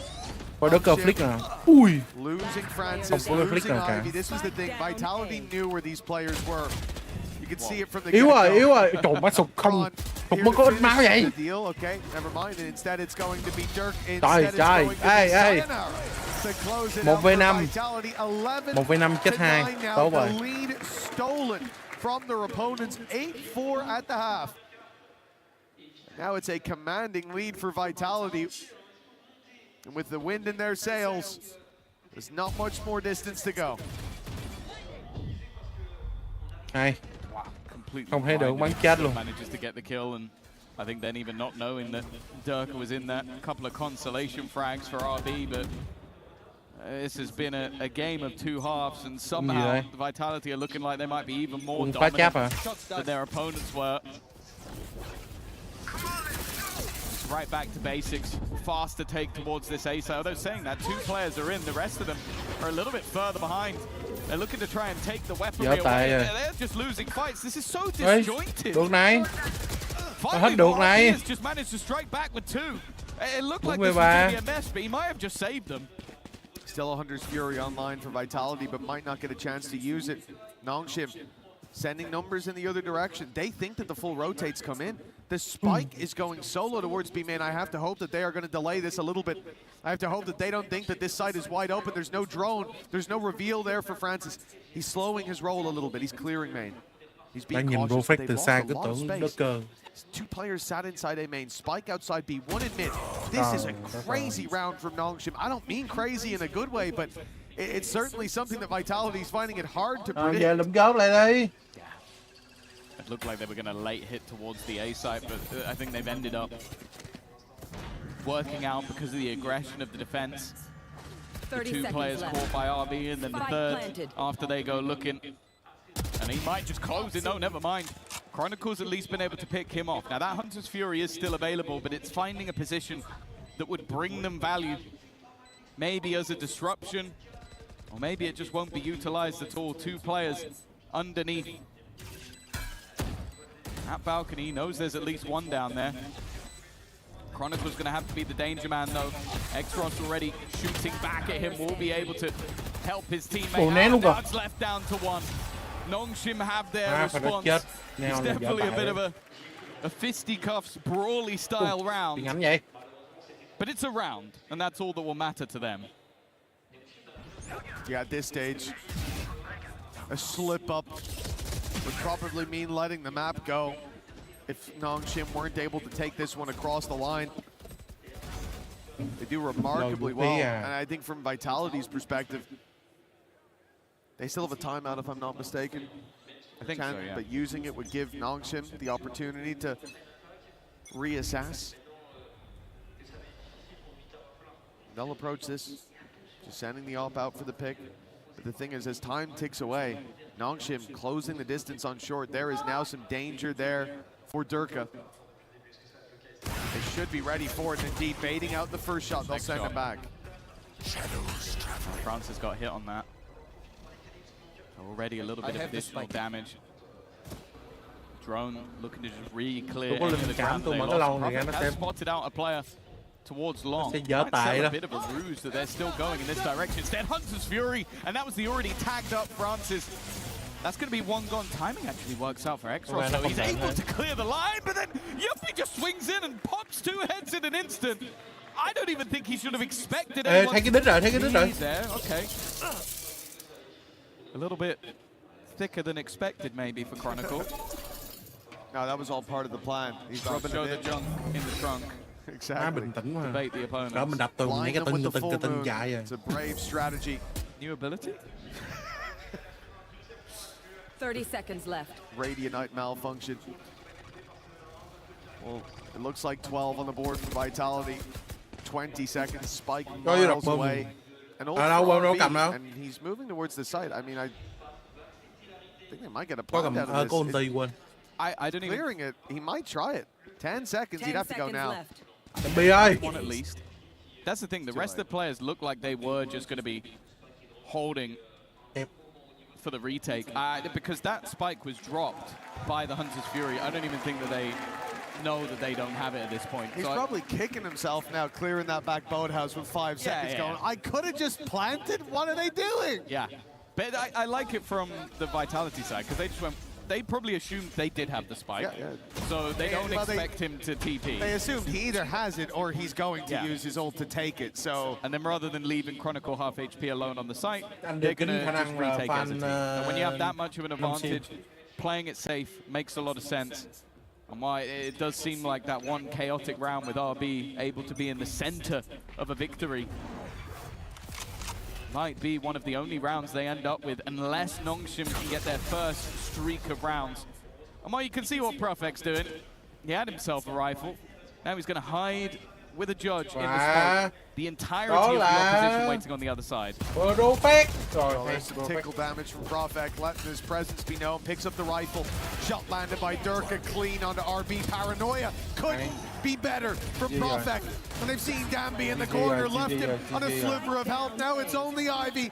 50 up against 5. Vitality. And a flash coming his way. He's got to run. Dodge it to start with. A kill found, but a formality. Surely is a minute to take down the entirety of Vitality as the home crowd roars.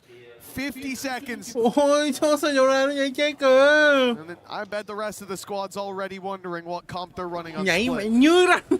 There's absolutely no hope in this round. The spike's still dropped on the other side. Bây giờ mà thằng Ivy nó mà móc về City mới đỉnh cơ. 30 seconds left. Proportions, although Yumpy's given him 25 seconds. They all know exactly where he is. He now knows exactly where they are, but I think he could have had an educated guess of that anyway, and Durka homed in on the angle. Okay, got a little bit spicy for a second, but in the end, Vitality will get the... 1-0 cho Vitality.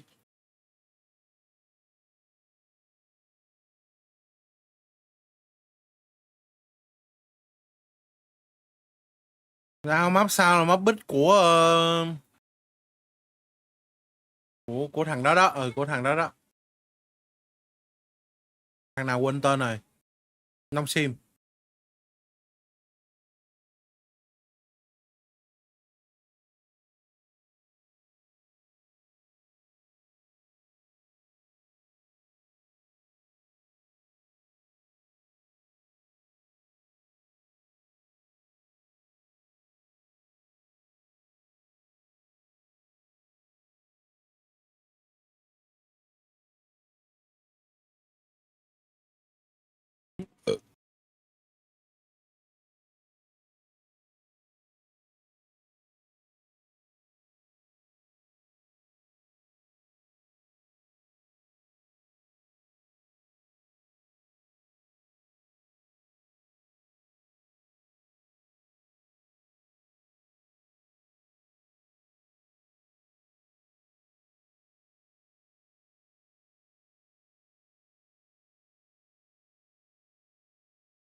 Rồi, chúng ta sẽ ngồi nghỉ xíu.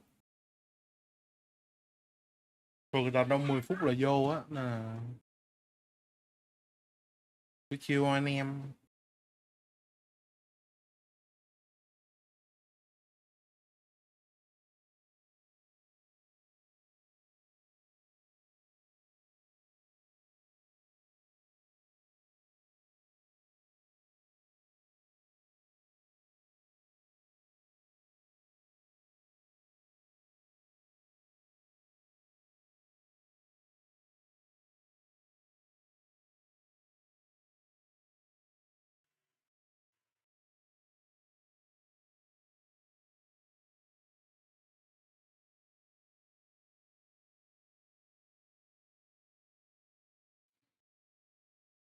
Chuẩn bị có Nam Market nè.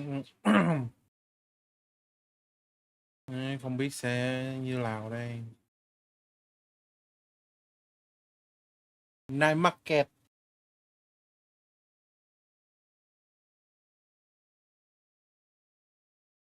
Trong lúc coi stream này mình có được mở game khác mình chơi không ta?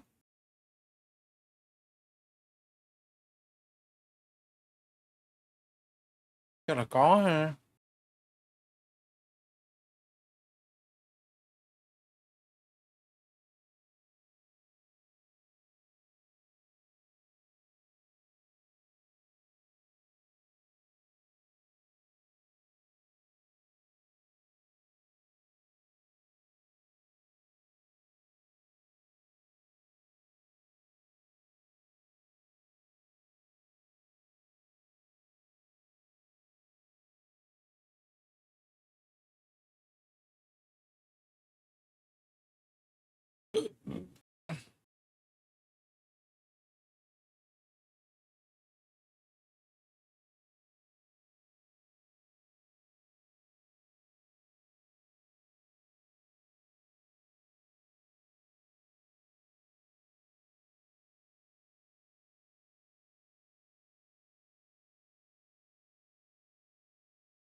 Lăn chuột đó là hỏng rồi.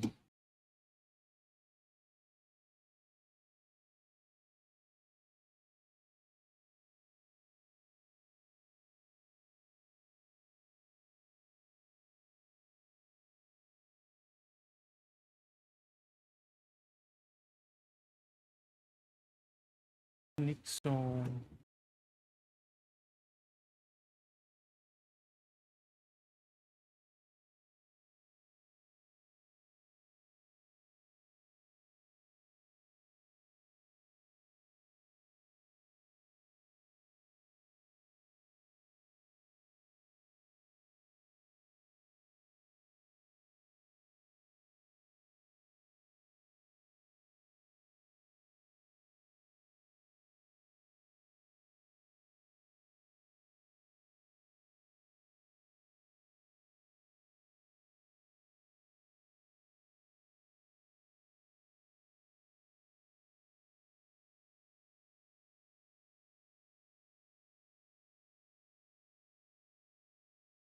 Cha 4 đi.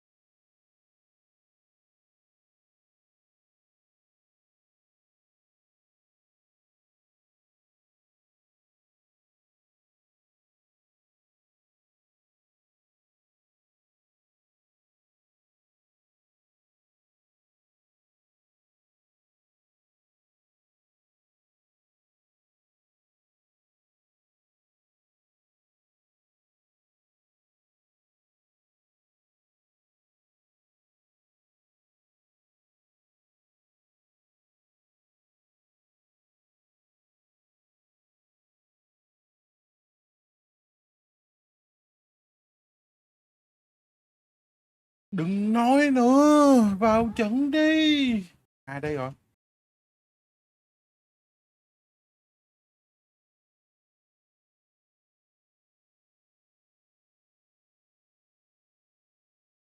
Ok, đây sẽ là đối thủ của chúng tôi.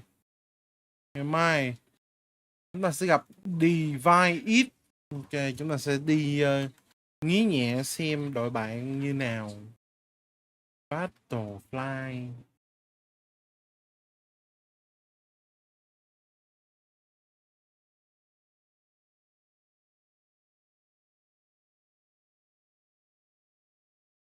Rồi tí.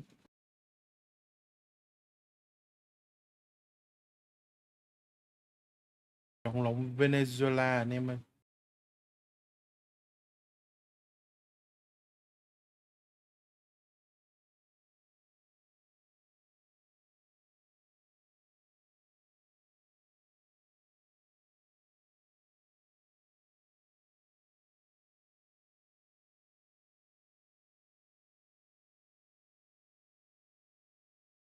Participant. Đây là device. Ủa, bộ này có team à? Chúng ta sẽ checker của một bạn ở trong đó. Device là thuộc bản nào vậy ta?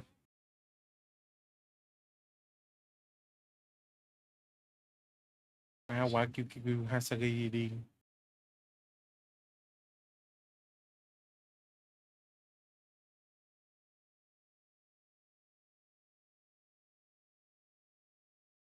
Win 4 thua 4 là nhiều hơn mình rồi đó.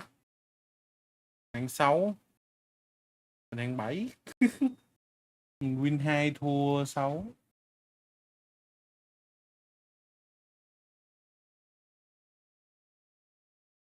Man, khó đây.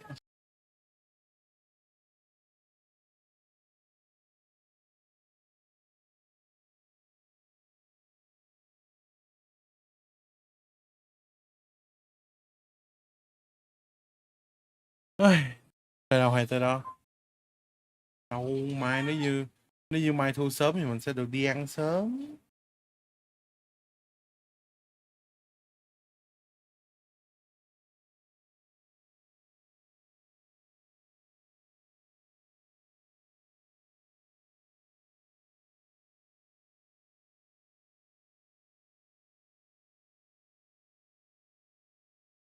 Mà ăn BO3.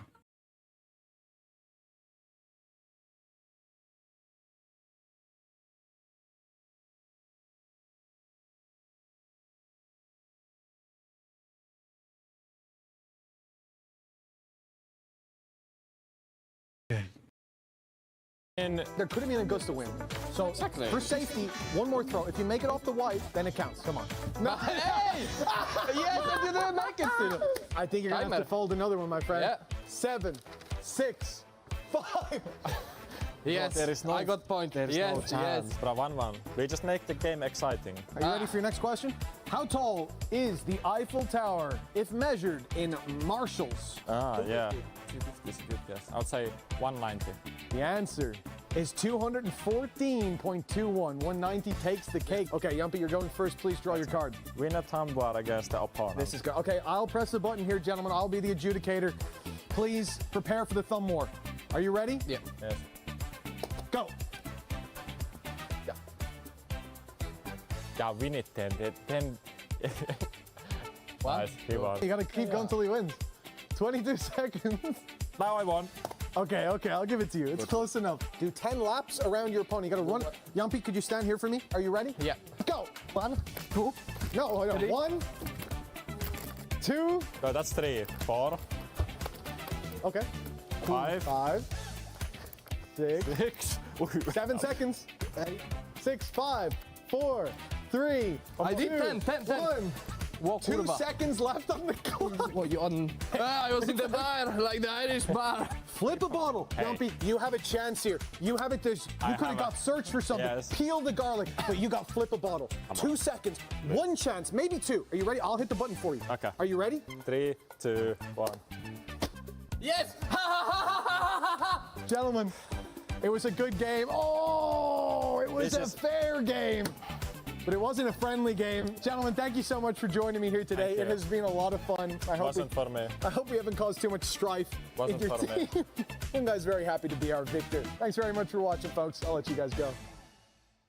The body was built to move, not trapped at a desk in one singular posture for 12 hours a day. It's time your chair evolved. This is Secret Lab Titan Evo. Ergonomically engineered for you, gamers, hybrid workers, artists, backing your every move.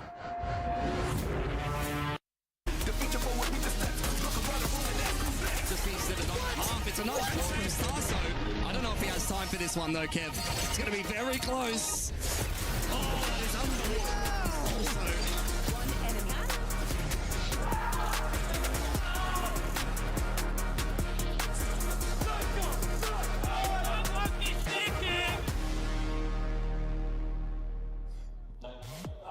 Welcome back. We are live from Paris, and we are in your quarterfinals of Valorant here at EWC 2026. You can see our players getting ready to rock as Vitality was able to steal our first map. It is now Nongshim's map choice. Athena, as we get into the agent selection, where are we playing, and what kind of agents are good on this map? We're going to be playing into Split, and both these teams have had a history of playing that double duelist meta. It's worked well for both these teams. I'm really interested to see this map. If Nongshim, they've prepared a little bit more on those trap plays because it was working really well for them on Ascent. And I'm just interested to see if they're just going to keep those same comps, because honestly, both these teams are pretty consistently doing well on a map like Split, both above that 50% win rate. So it feels pretty good going into it. Just interested to see what they're going to cook up. Top 8 teams on the planet right now. They're proving it in front of this live audience. Big time, though. Is there a regional difference in play styles?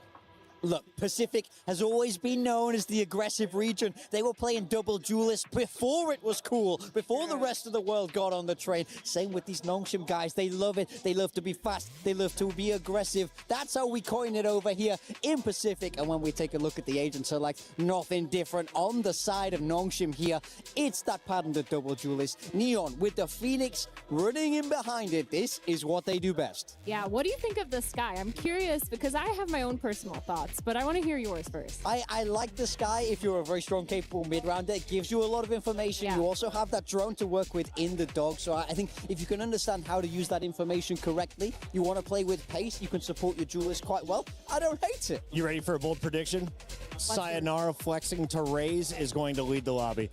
I respect. That's very valid. His raise is good. That's a very valid. His raise is good. I see an argument, but let me one up you.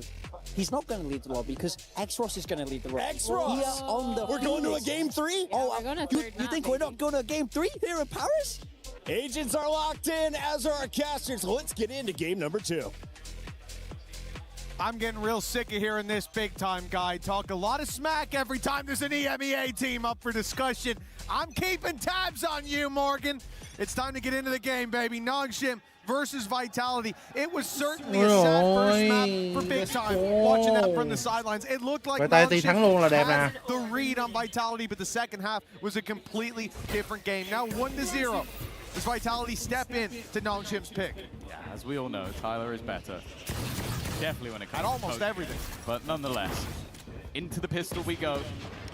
4 players ready and waiting from the defensive side. Right place, right time. Maybe that's been noted by the opposing side. Sayonara getting the bucket seal of approval, which obviously means a lot. And the defense already on a mass rotation back to the other side of the map. But you can see the attack have left themselves an implant. They have put Chronicle in place, but he doesn't manage to catch the rotator. Makes sense that he'd like Raze. Reminds him of the Call of Duty days, but this is where X-Ross's duty calls to him, delivering in a big way, a double under his belt already. Sayonara and Prophet left very low indeed. And a spam from RB is enough to take the ladder. Now, 30 seconds left. Big task for Chronicle and Sile, one of which holding on for dear life, and the other's just being delivered to the afterlife. It's 1-0. Nongshim in with a convincing pistol. Yeah, unfortunately, it seems like X-Ross off to a flyer. I wouldn't get ahead of yourself just yet. One One lucky round. Already for the Phoenix. And that's the thing, that's the difference between these two, like having that additional option for flashes. Doesn't need it on the initiator quite as much, but also if he can keep farming up that Phoenix ultimate, definitely make things that little bit more awkward for the attack side. Of course, we've seen this already in the previous map from Vitality, the struggles that they can have on the attack side. This map's normally a little better.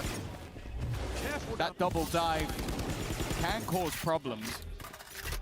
And actually, well, it looked like Durka for a second was going to dive in alone. The tap of the orb almost loses him his life.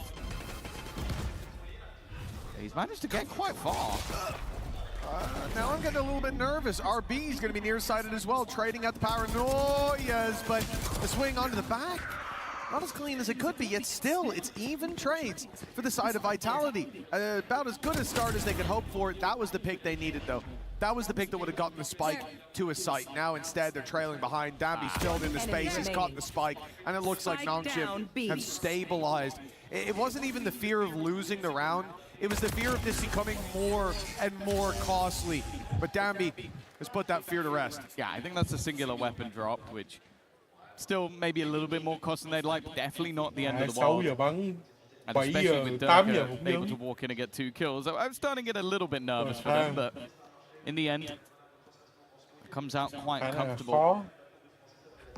Come on, looking back to the last couple of games versus G2 and GE, it was 8-4 defensive sides for Nongshim that set them up for success. On the other side of things, the last time that we saw Vitality play this map was versus Leviathan, where they got blasted 13-4. So maybe a few learnings to take away from that matchup.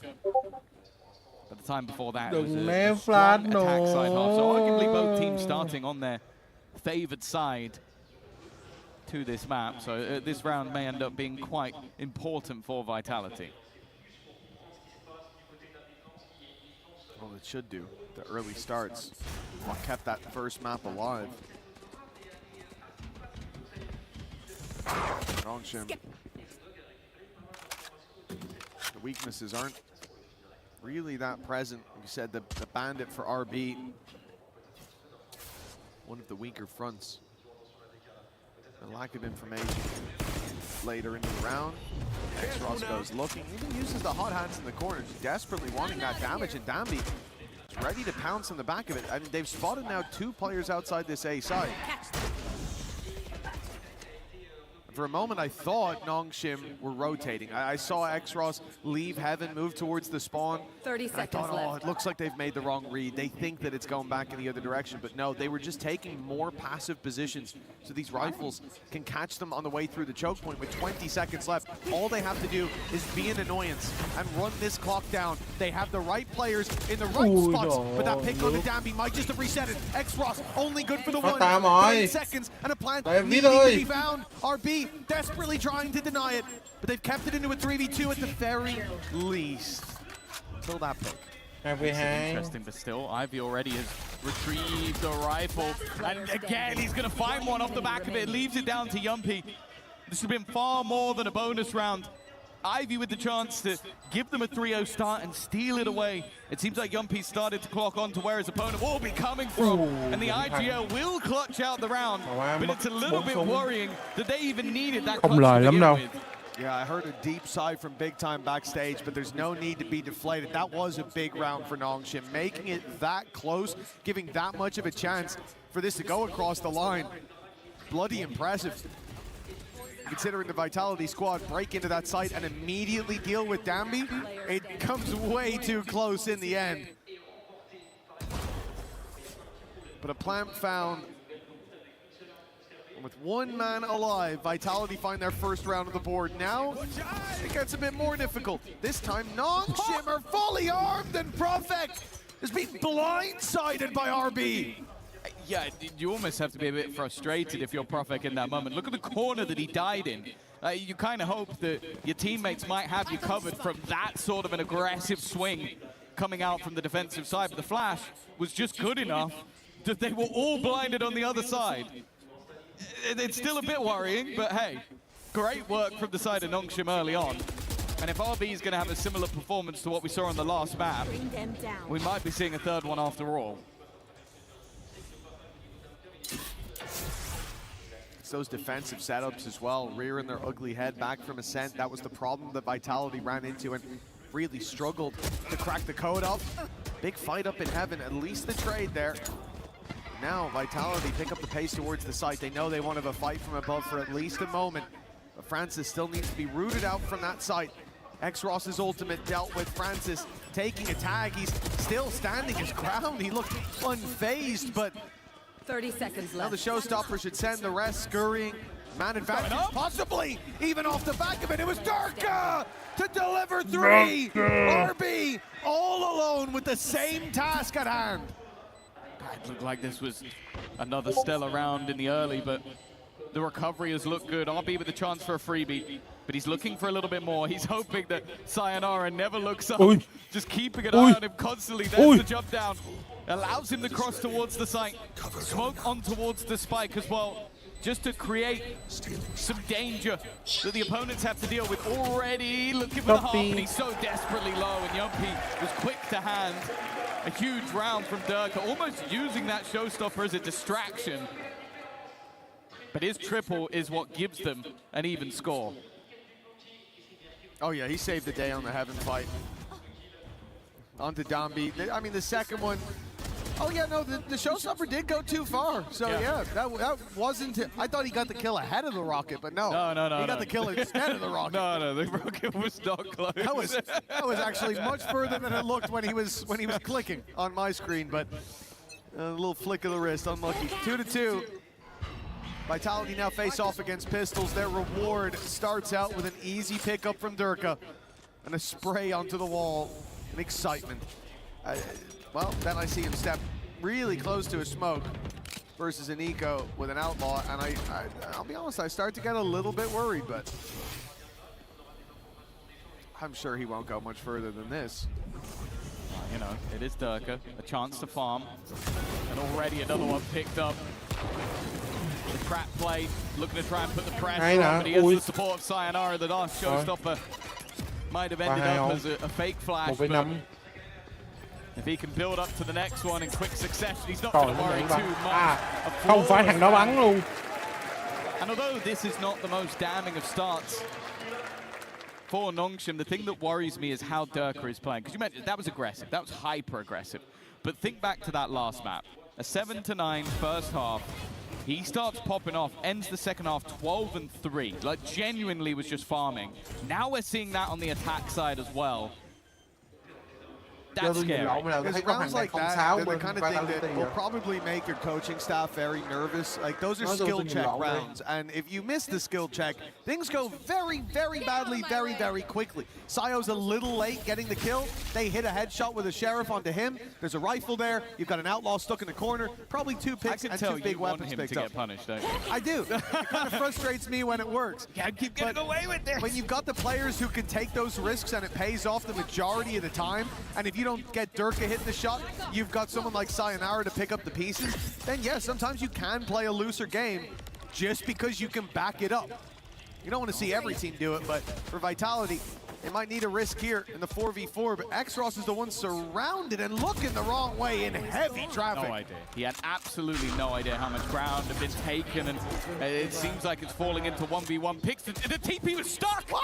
I don't even think Sayonara realized that RB dare stick that TP, and well, I thought for a second he was going to be just some sort of cloak and dagger that managed to sneak his way through the rounds, but eventually he's dealt with. That looked like he was invisible. Này cứ giống thằng Đông cái gì không biết tại sao, thằng Đông bên Z2 nhìn cứ liên tưởng.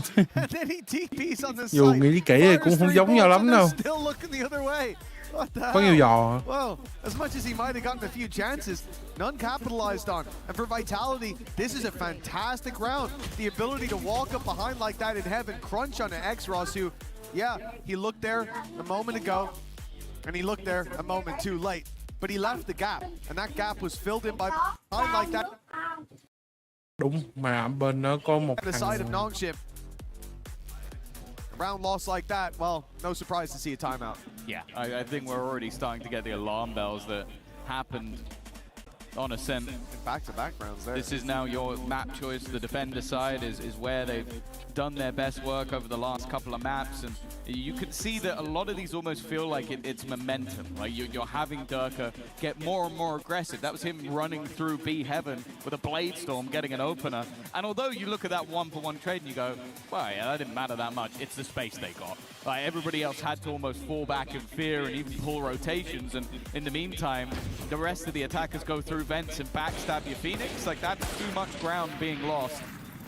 And this is, of course, now elimination on the line. The playoffs bracket here at EWC is a brutal one. It is one and done. No second chances. You lose here, you are out. You mean you lose in the series, but it's very relevant for the map for Nongshim. They've made their mistake. They have faltered already. There is no more room for failure on that defensive side. 4-2. And Nongshim starting with pistols means already a healthy amount of rounds likely online for Vitality. That said, Nongshim have done some work in rounds like this. A Nightfall there if needed for retakes, but they will need an upper hand to be claimed before they think about putting that through. At least I'd imagine so. You never quite know with Nongshim, but I do agree. Already contact into middle. Andy being left in the gap, trying to set him up to thrive. The flash has left him blinded. Hey, right hey. I do like their attempt to pre-fire on the Prowler with the Marshal. That was nice and relatively close. You find nothing with that. Vitality fill in that mid space, take it for free. Now what do you rely on? Well, the reposition of the Marshal. A good tag. That was a collateral tag as well. Makes it much easier for the rest of the squad to finish off these kills. X-Ross straight in with a headshot. Another delivered on the Sheriff. And they're hungry for more. X-Ross! He's got 3 under his belt. 6 seconds left. The plant needs to be started now. There's no time to delay. It has to be stuck, and X-Ross has won the round alone. Oh, really impressive stuff. The Nightfall helping out towards the end, but it was the couple that he got. Catching Sayonara at the spike just seemed to put this round into turmoil. A domino effect that forced them into the fights of this man once again. And he just was not missing. It took the final man on Vitality to take him down, and by that point, the round was already won. A huge step up as well. You can see the excitement from his teammates. 4-3. A breakback, a response, a huge boost to the economy. And while a man who was terrorizing them early dealt with, and so is Profek. I like the pace from Vitality. They want to get right into Nongshim's face. They lost the round. They want to get right back on the horse. But Nongshim, they stand and greet them in every single battle, bar one. They come out with a flawless victory. That is huge from Nongshim. You win one round, it's a flash in the pan, but then you shut them down immediately right after. And the pressure is on to Vitality all of a sudden. Yeah, oh, it looked like there was a world where the momentum of the last map, the streak of rounds from the attack was just going to give them an immense half, and then some individual brilliance from X-Ross. And Nongshim are right back in the game again. This time the operator in the hands of Francis, so expectation is that maybe Danby will look to try and challenge the walk-up, the paranoia setup. We've already seen Profek get caught by this before. In fact, in the exact same corner he was standing in. If there's any sound made, any movement on that side, he may just be dead to rights. You can see Danby is certainly on his marks and ready to go. All they need is that sound cue. In goes the Tiger, clearing out mids. Nobody there. They're starting to wonder what the plan could be. Now a player's shot that reveal. I'm surprised to not see the paranoia go through. Profek moves to a safer position. He can get out now. He's no longer trapped. If Nongshim pulled the trigger on this execute, but it's all off of Francis's contact. They want these players to already be deep before the paranoia hits. But Profek, he's seen these games before, but he won't win them this time either. Vitality, they thought they dealt with the aggression after seeing one, but again, Nongshim double, triple down, and Vitality are caught off. I love the traps that they set, and I love the patience as well. Like we sort of set this team up that they are the aggressive team, and at times they are. At times it looks like they do just run it down into their opponents. But this was timed. We mentioned it. After someone shoots that reveal, you go, you could have done it then. But they were waiting for more than just a singular player. And although Profek deals with the initial aggression, it's the re-push that ends up catching Vitality off guard. A fantastic round from the defensive side of Nongshim. And while from 4 rounds lost in a row, they now find themselves in the lead. They're playing this game like it's Mousetrap. Every step that's taken by Vitality risks them being caught in a cage they couldn't even see moments ago. For Nongshim, the defensive side especially, it has something special to it. Looks like such an annoyance to play against. And that's in the structure of how they set up the buy rounds. Then you have what started this streak being X-Ross getting a 4K with the Sheriff and winning off of time. I think they might have won off of the kills in the end, but it literally didn't matter. It was already done from that man. The work off of his back as players brushed off him like water off a duck's. It was ridiculous to see them play like that. And then they leaned towards trap setups. Before that, it was Vitality running at them in the round right after they won it with the Sheriff. And they dealt with the full frontal aggression. You play slow, there's traps. You play fast, they're ready. You break against the cliffs like the waves. Nongshim stand tall now in the lead, 5-4. This has been a fantastic resurgence from the squad. Yeah, I think one of the most important things was just shutting down Durka. We said it looked like he was building into that attack side, and it might just be one of those maps where he absolutely dominates. We've seen it many a time. He's been doing it for years. For the last few rounds, he's managed to get absolutely nothing. They've walked into the traps. And now the question is, how do Vitality react? Because you've tried the fast-paced hit, and you've been met by a Danby operator. You've tried the slow round, the default, the push into mid and then fall back to B, and you've walked directly into a trap. Where do you believe that the gap can be found?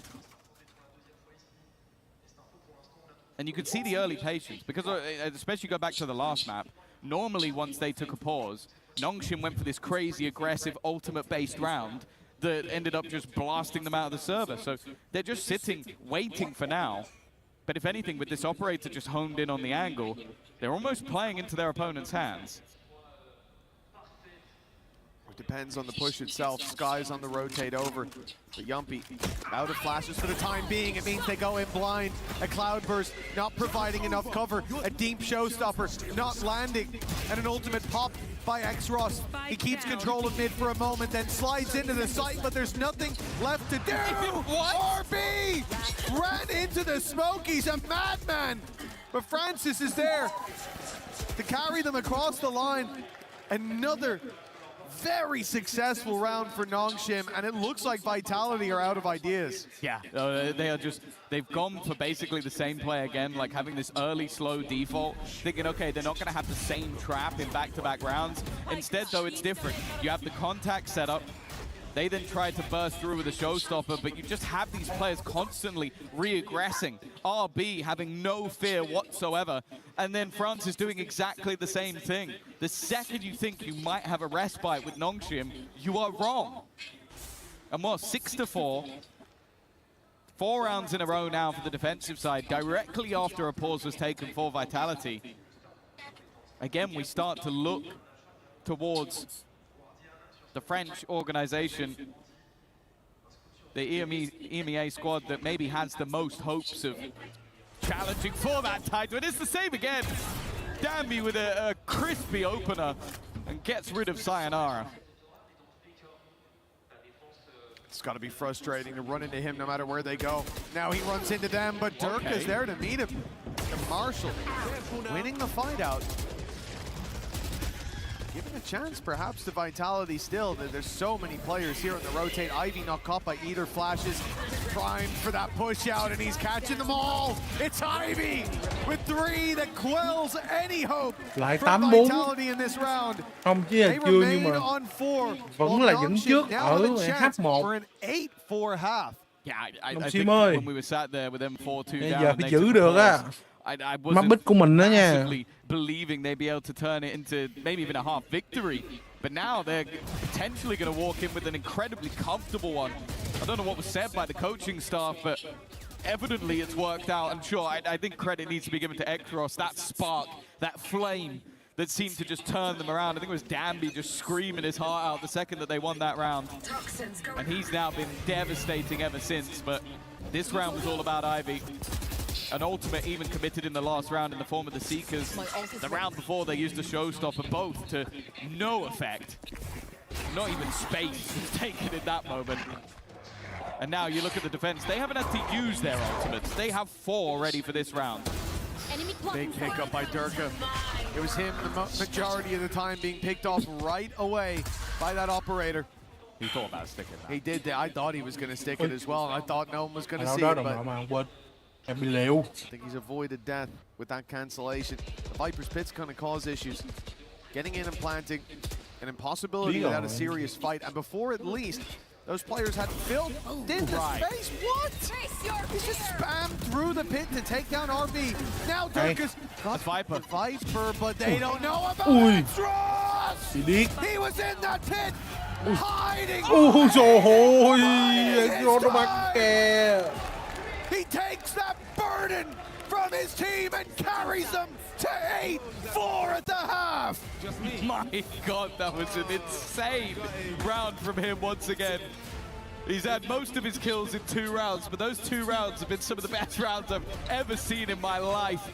I thought the moment that pit dropped, he was in trouble. It turned out that was their safety net, not being able to know where he is. That was a kindness.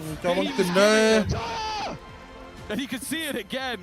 Absolute insanity from Extras in this round, and a well-deserved half lead for the side of Nongshim. Now that was absolutely fantastic, but you know what? I've heard we've got a little bit of entertainment for you as we go to the halftime break. Yes, a little bit of entertaining here, because once again, you know there needs to be a team standing strong against the crowd's favorite. It was Energy yesterday. Today it's Nongshim, and I'm joined by Daphné and Jean, French Nongshim fans. Daphné et Jean m'ont rejoint, 2 fans de Nongshim. So my first question is going to be, I'm very happy to welcome some fans here on stage. Être sur scène, qu'est-ce que ça te fait? Vas-y, décris-nous un petit peu la vue. C'est un peu intimidant, honnêtement. Et moi, ça me fait plaisir d'être là pour Nongshim parce que je sais que dans la salle, on est moins pour eux. Et du coup, c'est pour montrer notre soutien, c'est cool. Et on est content de t'avoir aussi. It's a little bit intimidating here on stage, but we need to make noise because there's a lot of Vitality fans, of course, in the audience. And my second question is going to be, you guys are French, so do you have any recommendations, for the esports fans that are going to be coming all over the summer? Est-ce que vous avez des recommandations du coup? Peut-être quelque chose à faire, quelque chose à voir à Paris, quelque chose à manger? Pour voir, il y a la base, la Tour Eiffel, l'Arc de Triomphe, mais je pense que c'est bien aussi de faire le tour des quais de Seine et d'aller un petit peu sur les bateaux, etc. Wandering around, maybe un truc que t'aimes manger, toi, de ton côté? Pas un baguette classique, franchement, c'est très français, très cliché, mais ça reste très bon quand même tout le temps. We have the best bread in the world, of course. Who is your favorite player? Who is your MVP in this Nongshim team? C'est qui le MVP chez vous? Chez nous, c'est Xtros, le super clutch qui vient de mettre en plus pour terminer le H. Et pour toi? Moi, mon préféré c'est Ivy quand même, il est très très bon quand même, il a un énorme aim et Oh yeah. Ivy and Extras fans, let's see if the boys can carry this game on the second map.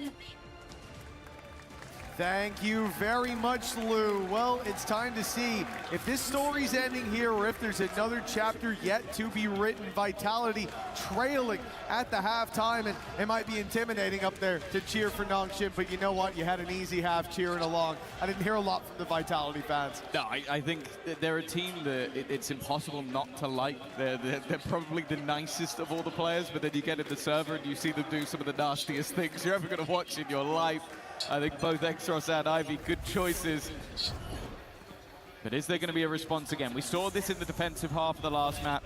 It looked like Vitality were maybe going to go into this map with a deficit. Instead, they came out with an advantage. Is it going to be the same again? They might just need another pistol. And already, Dirk under serious pressure. I'll be honest, I don't know how he's alive. He's going out for a knife kill, but it's quickly spiraled into favor for Nongshim. It's a little bit messy. Yumpy barely survives. 22 HP, a stray bullet will take him down, and they can't hold the spike under those conditions. It's time to fall back. Still a paranoia to play with for Profek. He spotted them. Retake of ramp underway. Profek fleeing to spot them. Oh, it's a messy fight. Nongshim were both ready for that. Ivy and Francis trained in on the angle, and now it's only the low HP of Yumpy. I think they saw him. They've definitely seen him on that peek up. Ivy was tagged earlier, but he won't be looking for the scrap anytime soon. An immediate rotate from both parties. Yumpy a little bit late. Might be able to catch one on the fadeaway. No, he's been 30 spotted. seconds left. 22 HP. He would need an instant shot. He's not going to get it. It's the pistol now under the belts of Nongshim, and they do look like they're running away with this now. They were so quick with that as well. Ivy jumped onto the rope and then jumped off it, so he hears both hit it and thinks, well, they've both dropped. Okay, even peeking in, looking down below for that little head peek angle, and then surprise, my guy's standing up on top waiting. Nice work by Yampi in a decent attempt, but grouping up for Nongshim. Từ từ ạ. Gave them the upper hand. Tôi mới thấy cái gì trên Facebook của tôi ấy.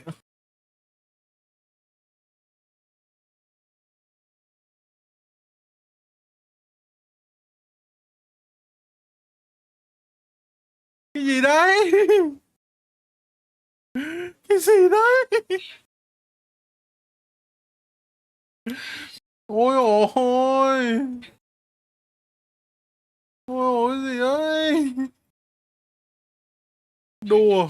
And then the paranoia through the wall for the defender side, but they didn't get anything from it. Of course, the weaker weaponry made that quite a bit more difficult, but also the passiveness of Exros, meaning he wasn't caught by any of it. And now leaves Profek, who, I'll be honest, a couple of kills for him might be a bit of a saving grace. He's been having a pretty rough game so far. Does he check? Oh, no. Oh, yeah, he does. Okay. That's at least one. It's only the pistols, so not anything too damaging losses. All of the players are pushing, by the way. Every single one of the Nongshim players have just completely left the spike. They didn't care at that point. They wanted the orb. Well, you know he can't defuse, right? He's in front of you. So why not box him in, take him down. Grab your orbs along the way. This is definitely got a different flavor to it than the previous map where Vitality had already fought back. They found that streak of 4 rounds and nothing since. Definitely looks like a strong pick for Nongshim, and the question is, will there be a sign of life before the end? This is pretty much it. The last expected heartbeat of Vitality. It starts to falter here. There will be breeze on the horizon, and Nongshim wasting no time. Dambi's already ran up through mid, but he's taken a lot of damage.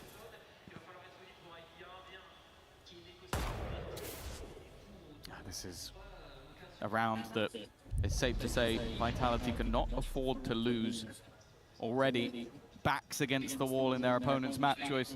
It was 4-2 the last time they won a round. Since then, 8 in the other direction. Early trade back and forth, but it is Vitality that comes out on top of round 4.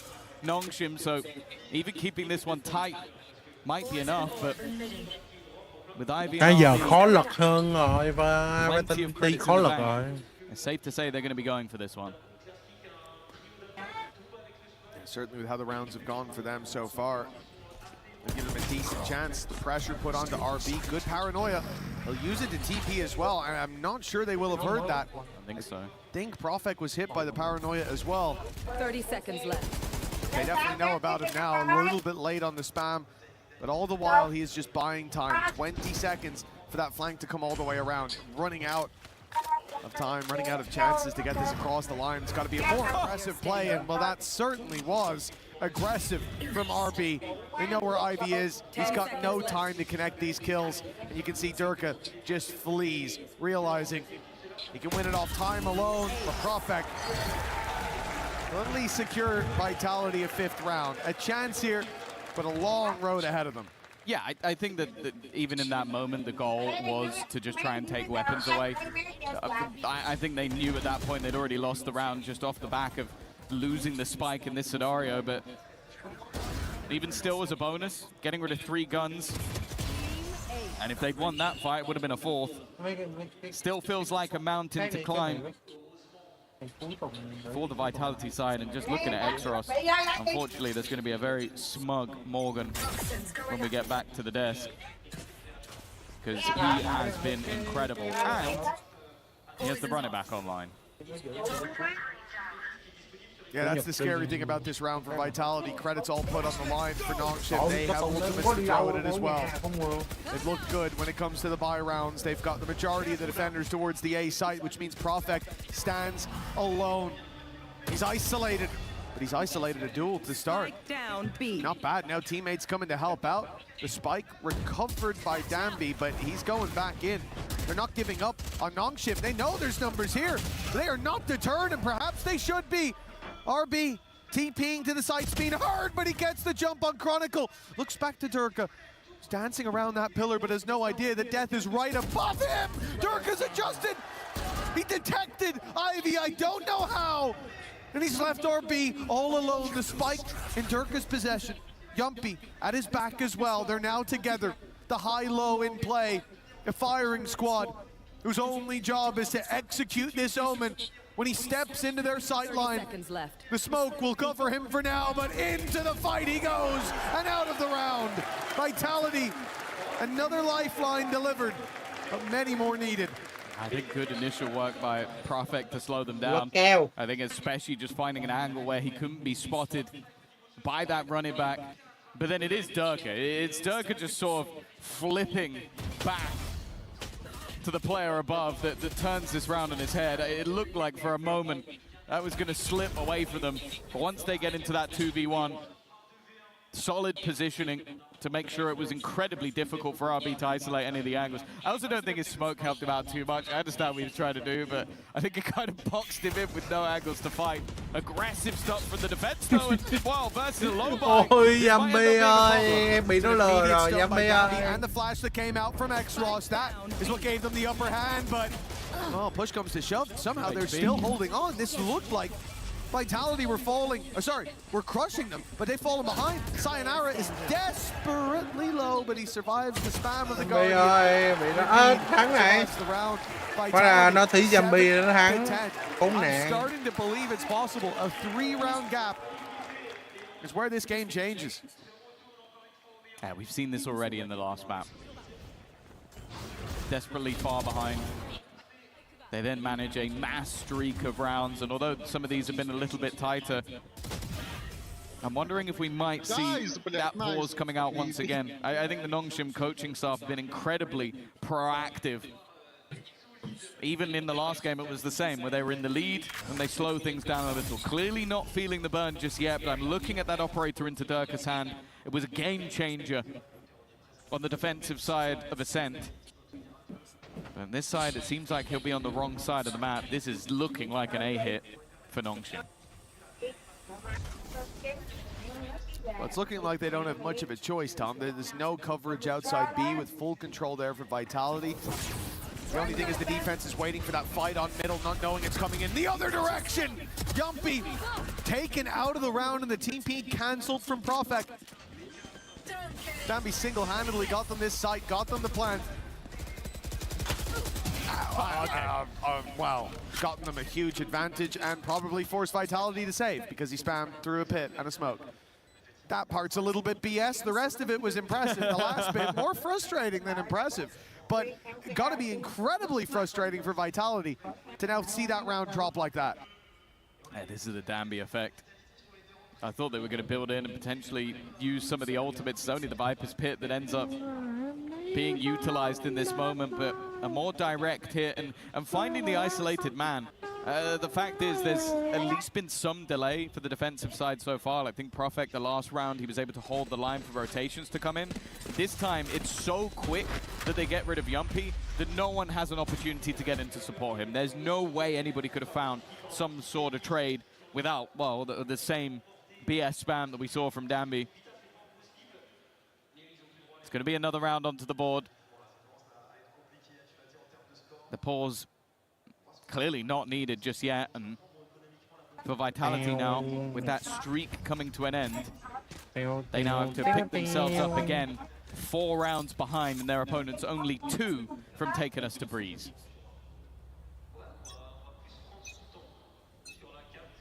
Toxins going up. Oh, for Vitality, as you said last round, the isolated man found the one without delay. This time, they're going to leave Profek towards the A side. A man who can escape, at least, perhaps delay with the paranoia, but not from where he is. Again, the idea from Vitality is to look for the mid-fight and to leave Durka embedded where he is. He's going to have a challenge. He was seen.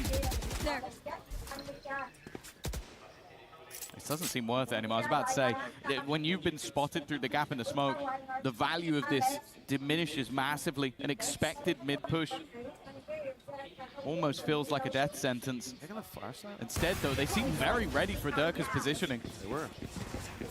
Danby able to bait the shot, and he's looking to try and do the same again. He's just looking to try and fight him alone. And while he's lost his life because of it, no trade to be had just yet. And cover available to help out. RB, however, has just TP'd to the other side of the map, clearly realizing that Profek had abandoned it, given that information over by Ivy. And they'll find themselves a post plant with the defenders fairly far away.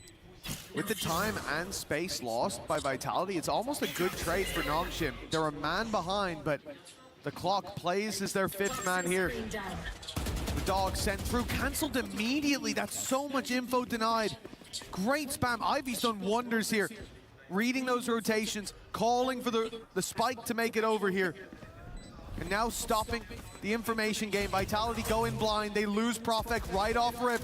Sayonara's down and out as the flood in sees Vitality washed away.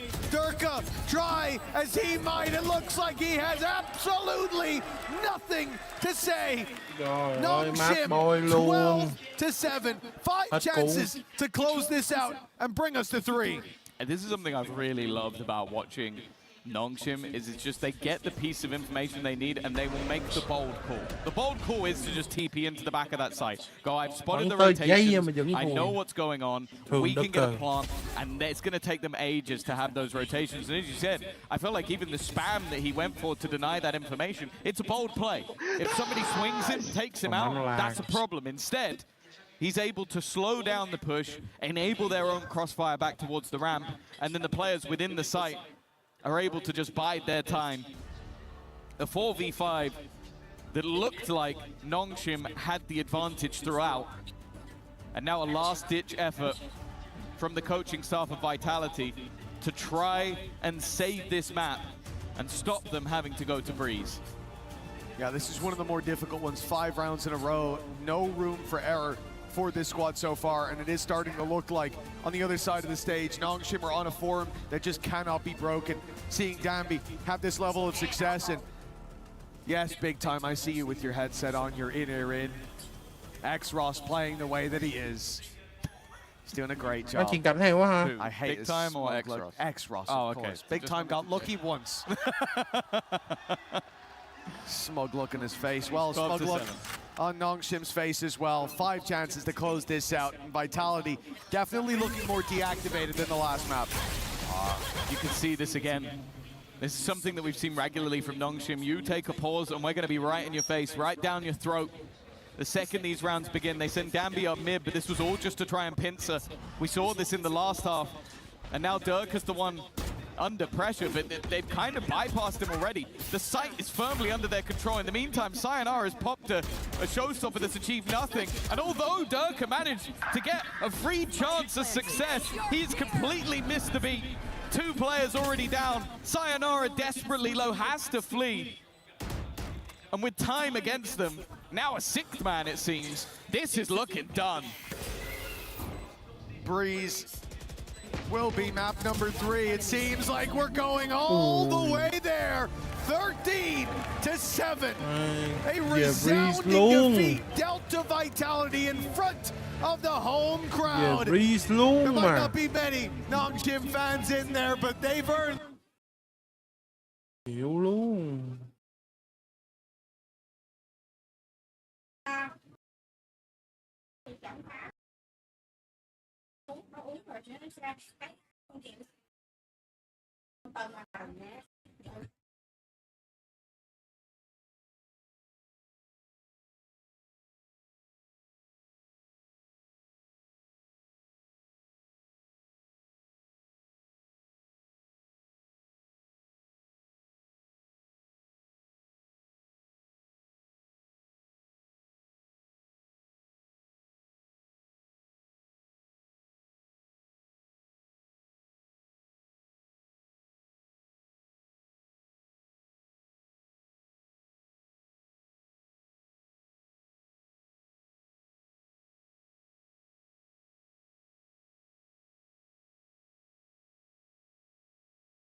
ça sera 2v1.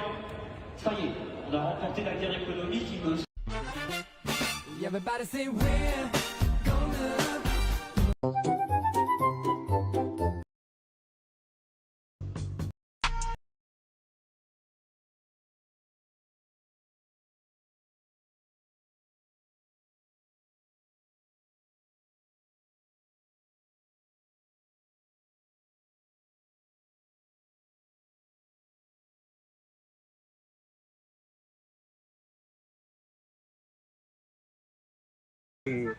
Nghĩa là làm sao để mà cho nó đỡ ướt với đỡ sàn. Ok. Mình xem ở nhà, mình xem mấy cái giấy, có mấy cái giấy thì mình cuốn thử. Ở nhà mình qua nhà vợ mình có mấy cái tờ phù để mình cuốn vào.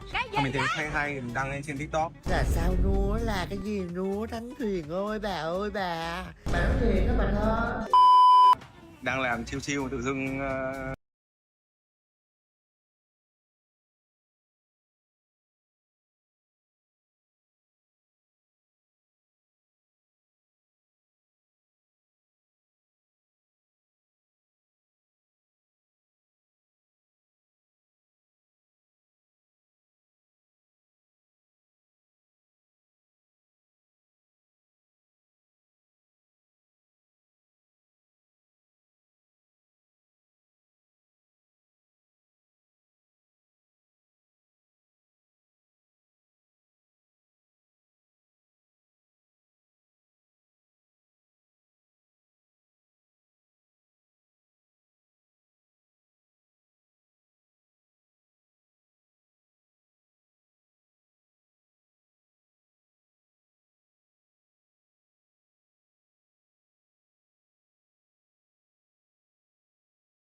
without a Viper? Will there be Vipers on both sides of Breeze? Breeze, it's a Viper must-have. I think we'll see Harbors on both sides. That's something, as the meta has developed now, you want to be able to slice up that side. And I think for Vitality, they also love that A retake. I think this is something that we might see a lot of. Nongshim want to hit A, Vitality want to retake A. It's who's going to upset the script here and have the kind of the mix-ups required to get one over on their opponents. Athena, final time to switch your prediction if you'd like to. The fans had 76% of them choosing Vitality to win this best of three. Okay, I'm going to go purely based off what I know from comps, and I'm still picking Vitality. I'm still going Vitality, big time. I'm so sorry. Nongshim. No, listen. I've changed. We're back. It's Nongshim time. Nongshim's on defense, 3 maps in a row. Can they seal the deal and move into our Final Four? We find out after the break. Hey guys, we're here at the STC Arena. I'm here with Tomas, and Tomas is going to tell me what a Gentlemates fan is doing here today on day 2 because they played yesterday. Why are you guys still here?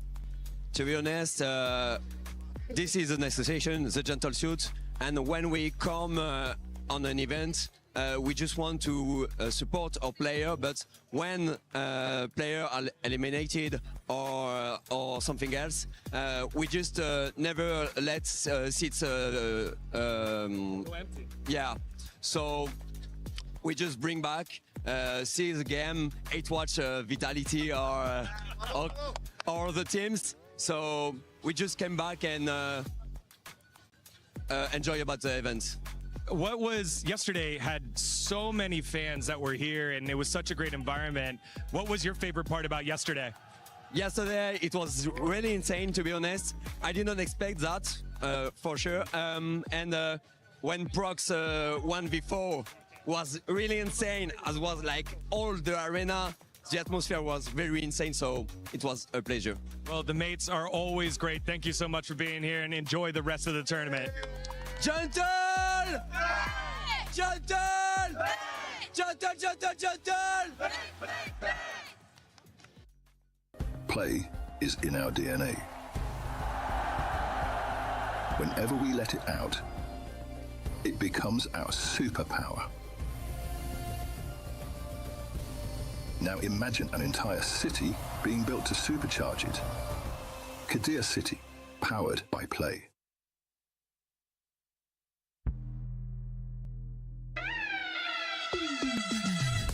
I think his attention to detail is very, very high. In the smallest things that most people won't notice, he will be all over it. He will learn everything from it, so I think that's one of his best traits. Durka is just genuinely one of the nicest guys in the world. Even though he's a guy that has won many things, that has been right at the top of this game, and is known for being Durka, super humble, super chill, and really nice to get along with. When he gets the ball rolling, he is unstoppable. Once you just flick that confidence switch in his head, because he gets, as we would call it, an icebreaker into the game, he is able to just start picking things off, making decisions based on intuition. And Brock now is just going to rip away, Prophet can rip away the rest of the opportunity. Dirk would have to clutch here. Chronicle's still around somewhere. He needs to come in and help out. Oh my God! He's the best smart confidence player that I've ever seen.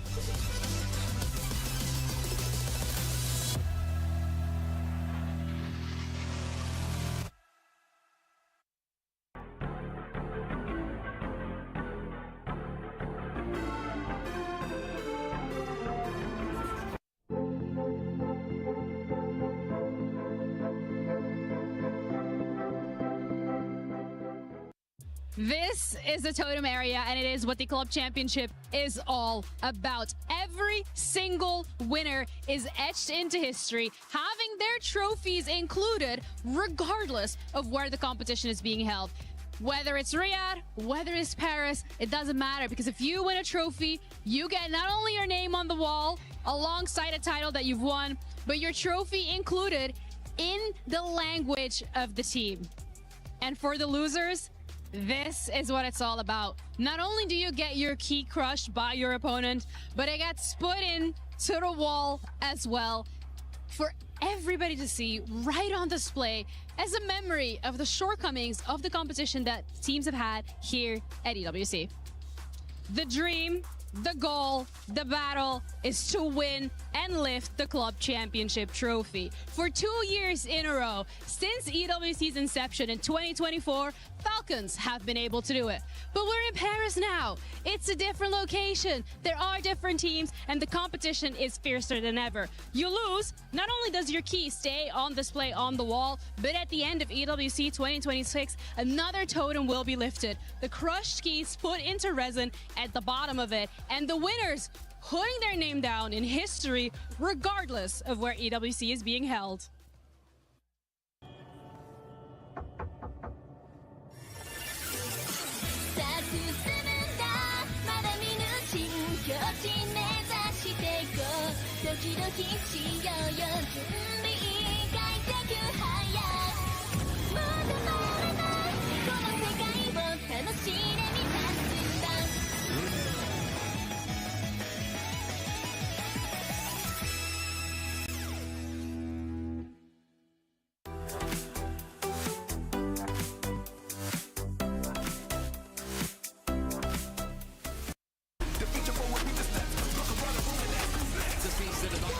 So no answer from Starso.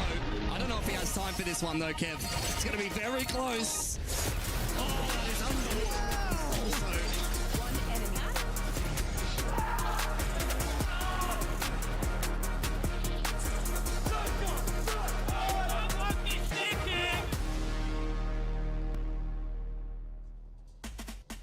We are back live in the STC Arena for what will be the third and final match here in the quarterfinals between Vitality and this squad, Nongshim, who is representing APAC. They're doing it incredibly well and big time. You called it correctly. X-Ross, our player to watch on Split. Is he still your man to watch going into our final battle on Breeze? Look, I think he'll be good, but I think this is a bigger map. It's much more open. I'm looking for those supportive players to really make the difference here. I want to see Ivy have those pop-off games. He's done it before. I'm feeling another one coming. He's fantastic here on Breeze. And on the other side, Athena, we've got Vitality. Who you got eyes on? Ooh, that's a good question. I think Chronicle, he's been having some standout moments, but I think on a map like Breeze, I'm really expecting him to play really well on that fight for being that Senti. But honestly, I think the story here is this defense side for Nongshim. They've been so defense side at this whole 8-4 this whole series, and they're starting once again on defense on Breeze. I'm really looking at them to be really proactive, and I think they're probably going to stick to the double duelist. I'd be shocked if they didn't. We do have the Agent Select coming in now. This is what they love to run. Double duelist with that Harbor. They're 6-2 on this composition. Their last loss was it to G2 there in that group stage. So did they figure out a blueprint? Do Vitality have an answer here? I actually really like Vitality's comp. I really enjoy the double controller, the double initiator, just so much info across the map. Being able to delay for so long too, you're going to be able to punish a lot of those early aggressions that the double duelist will be able to do on that opposite side, as well as on their defense. When they do switch over, it's just a lot easier of a time to be more proactive on their road. Can I ask about the KO on the attack here? We see the IGL Yampy running it. Why do we see the KO on his home map, Breeze? Well, I think you get a lot of extra information, as well as there's some great cross-map knife lineups. He's going to look to disable that defensive stronghold that Nongshim will have there, especially that Viper, so might unlock that B-site a little bit more. As Golden Boy would say, are you ready? On the mic, we got Mitch and the Ugly Boy, better known as Tom Biz. And as D-God would say, what the hell? I'm absolutely ready. I'm excited for this game. He always says that. Let's get into the matchup as we see Vitality and Nongshim clash on the third map, Breeze. For Nongshim, what a map they're coming off of. Split was complete control for them, full confidence as well. Looking at players like X-Ross still playing that Phoenix to carry that same fire through that they had on the previous map, and already you can see there's going to be a big battle here in mid. They found RB, but that man is not alone. X-Ross trying to bait them in so Danby can take that kill from the side, but there's the knife landing. Now the desk was talking about a bit of extra information, and they know exactly where to crunch in on. Vitality dotting their I's, crossing their T's, but losing a couple of kills for free. It's very close when Francis gets a chance like that, but now Ivy's got a 1v3. It felt like the chance might have just faded away now that the spike can make its way to the other side, and that's going to be enough for Chronicle to close. The teammates, Vitality, everybody showing up in this pistol round. And I think an important breakback. That last map felt like they got choked out of it after what was a pretty deadly start. And then for them to come into this one and look fairly comfortable in this pistol round. Of course, you always know with Nongshim there's going to be some pressure put into the middle. Some aggression that might just disrupt a little bit. Yeah! Instead, though, it doesn't seem like Vitality have gone anywhere. 1-0, not going to be much invested into this one by the side of Nongshim. But their plan seems to be to put pressure into mid once again. And hey, Chronicle, he might have done damage to Danby, but other than that, they're all good. Ivy's flown under the radar for a moment, but being seen in the end. Still, they end up with a pick. Fish in a barrel on the fire through RB. Putting us down to what is now 5v2, and what in the world? Vitality have lost what should have been a simple and easy round. And after how this started, the confidence that was there in the pistol, how clean every fight was, they didn't leave a single corner unchecked. And this time, they are destroyed. Look at the kills that are coming through. It's like people are cheating. Two just straight spams through smokes, and then two crazy shots from Dambi. One of these teams had an eco going into this round, and it's quite hard to tell which one. What a shame that we have these observers. How could they not see those kills coming from RB? Disgraceful. That's ridiculous. And Nongshim gift. Ivy! They've only got pistols, for God's sake, but the round that they just had. Then he's hitting clean ones like that. Okay, there will be some. Ivy nó làm gì đấy? Yumpy, nice flash, and even then, X-Ross ate that flash, full blinded even after the kill. That is a crazy start for Nongshim. Nói thằng Ivy nó mới làm gì vậy? Recovering from round number 2, like just 2 blind fire shots through smoke, and then you got this to add up to. Sure, it's against low buys, but let's pretend like even if it wasn't a low buy, he would have killed them anyway. It would have been exactly the same. He headshot everyone. Didn't even really need to in this round, but they are feeling it. Oh, I'm sure Vitality are feeling the pressure. The last hometown heroes, the French organization of Vitality, who will want to be getting as many of those club points as possible. It's not just about Valorant when it comes to them. Standing ahead. And for Nongshim, the last representative of Pacific, they are fighting tooth and nail, and already Ivy again surviving on the site, but the trades have been there. Alert position from RB spotted, and the B site take looking stellar. They've made it in, and the plant's being found, but they've stepped into the operator.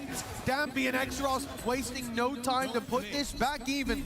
Something attempted, and at least for the start, it's something won. Profek, what is he under doing? pressure. I'm not sure I've ever seen anyone play this game like Dambi does. And Nongshim, one man stands in their way. It's Profek to carry Vitality, kicking and screaming to 2. It really is an insane round. There's a moment where I should have said, oh, there's no way that Nongshim could win it. Then there was a moment, there's no way they could lose it. So I guess we kind of ended up balanced. I don't know if it feels that way. The 4v2 that turns into a 2v1 that turns into a guy with 2 HP hitting the last second headshot and getting rid of Quá hay rồi Dambi ơi. and X-Ross. You can see 2 very different reactions from the coaching staff. What excited Dambi. 2 HP hitting the last second headshot and getting rid of both Dambi. You Không, proceed. đập tay thôi, chưa đập bàn.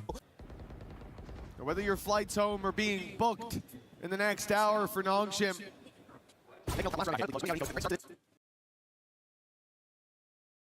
Chơi nhanh quá ha. Map, and now they've dropped Durka. Yes, he damaged RB, but Nongshim, it's not an eye for an eye. They take both. It's been a bit of a rough start for Durka. He was lights out in the first few rounds of the last map. In map number 1, it took him some time to get going. Should be a very clear connection of the drone, but it doesn't look like Dambi gives it. Damn, okay, at least it was Yumpy. He will live to tell the tale. If that was anybody else, they were dead to rights even still.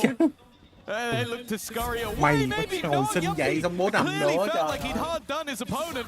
Gave him another bite of the cherry. Profek again. Thà mày đừng có ngồi dậy. And now Dambi goes running back in. Ultimate pop, but they don't even know if he's going to use it. Has the operator still in hand. The B site open for business. And a couple of high impact ultimates available for this attack. Caught using utility. That leaves Sayonara alone. He hasn't been having the best day so far, but damn, we know he can clutch. Well, Profek died for this plant. He put the cove up, the protection there to keep Sayonara alive, but now there's no more help for this man. He stands alone against Dambi coming from main. Dambi's seen him turn the other way. The timing could be there. The reveal gives it away. Sayonara, time ticking decently in his favor. The shock dart for now to do some damage, but the defuse being stuck, and yeah, it's not going to be enough this time. Hoping that they would give him respect, that they would pull off the defuse to go and take the fight, but no. Nongshim have one goal and one goal alone. It's rounds on the board, and it's mission success. Yeah, again, just the start from Danby. He's ridiculous. The timing of Francis's peak as well was unfortunate for Profek, and then, yeah, as you said, they just didn't give him anything. They forced him into a position where he'd have to fight two of them at once. Again, what looked like an opportunity for a good early start for Vitality now sees them with next to nothing to play with Durka on a hero rifle. But other than that, it's only pistols. Only. Shot from Danby, who's surprised. He's the one to open this up. Durka down, and he's got a wall bang onto Yumpy. They put 6 feet of concrete between them, and they still can't get away from Danby in this early round. Ivy's gone pushing. It's an eco. But they don't give a damn. They're flashing through the bloody wall. Nongshim playing a confident game right now as Vitality fall behind. It genuinely does just feel like the second this team has any level of confidence, yeah, you do. Oh, come on! Oh, that's insanity. Things like that.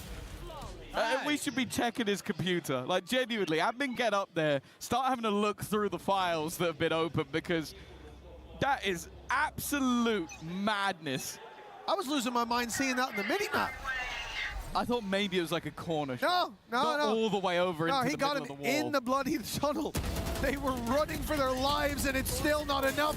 Now Ivy walks into his own pit. Usually you send someone else, because if you die, it falls, but no. They have no respect left. That would mean showing fear. What if I die? What if I die to these guys? That's what Ivy says. A 4 versus 5 seconds into the round. And of course, Nongshim are reinforcing the A site. They have a pit now to defend this B site. They've got a man advantage already. And although Ivy's used his snake bite for that extra bit of safety and security, if you go walking through that, the utility is the least of your fears. Yeah. I think the only choice is to go towards A for Vitality, and to be honest, it even looks like they're saving. I don't think they are, but they're waiting now for more aggression, because Nongshim have always pushed. The crazy thing as well is Ivy has been full dipping Durka throughout this game so far. Yeah. Like, it doesn't seem to matter what decision Durka makes. It's the wrong decision. Like, be it holding an angle with an operator, 30 seconds left. Trying to challenge a pit that's forming. It's irrelevant. And now they're in the right place at the right time. A missed shot. Danby clearly is human after all, but 15 seconds left and 3 players here. Yumpy trying to pad the gap, and he's done so, but there's still another player at the backside they have to deal with, and they do. That gives them a chance with the plant, but the spike has been dropped, has to be retrieved, has to be stuck. Here and now, Hunter's Fury coming through, and does he get it down? No, he does not. Francis from a distance has denied the round. A perfectly timed ultimate. And while Ivy, well, he almost had the chance to kill him off at the end. It is 5-2. They are running away with this game. Unreal. Ending the round with a Hunter's Fury. They've got the cove and they think they're safe inside, but not even close. Could protect you from a fisherman, not the hunter. Tracks his prey all the way to the side, and that's it there. This burst. 0.4 of a second left. And Francis steals the round away. For Vitality, it has to feel like a wave crashing against that cliff. We said it earlier, and Nongshim, since that moment, they stood tall. It would take years to erode them at this pace. A timeout needed, as this game, this series, and their life in this tournament is slipping away. You look back to their road to the top 4 in London. They went through DRG, they went through EMEA teams, but they had 2 stumbles. One to the champion and one to the only Pacific team they faced throughout.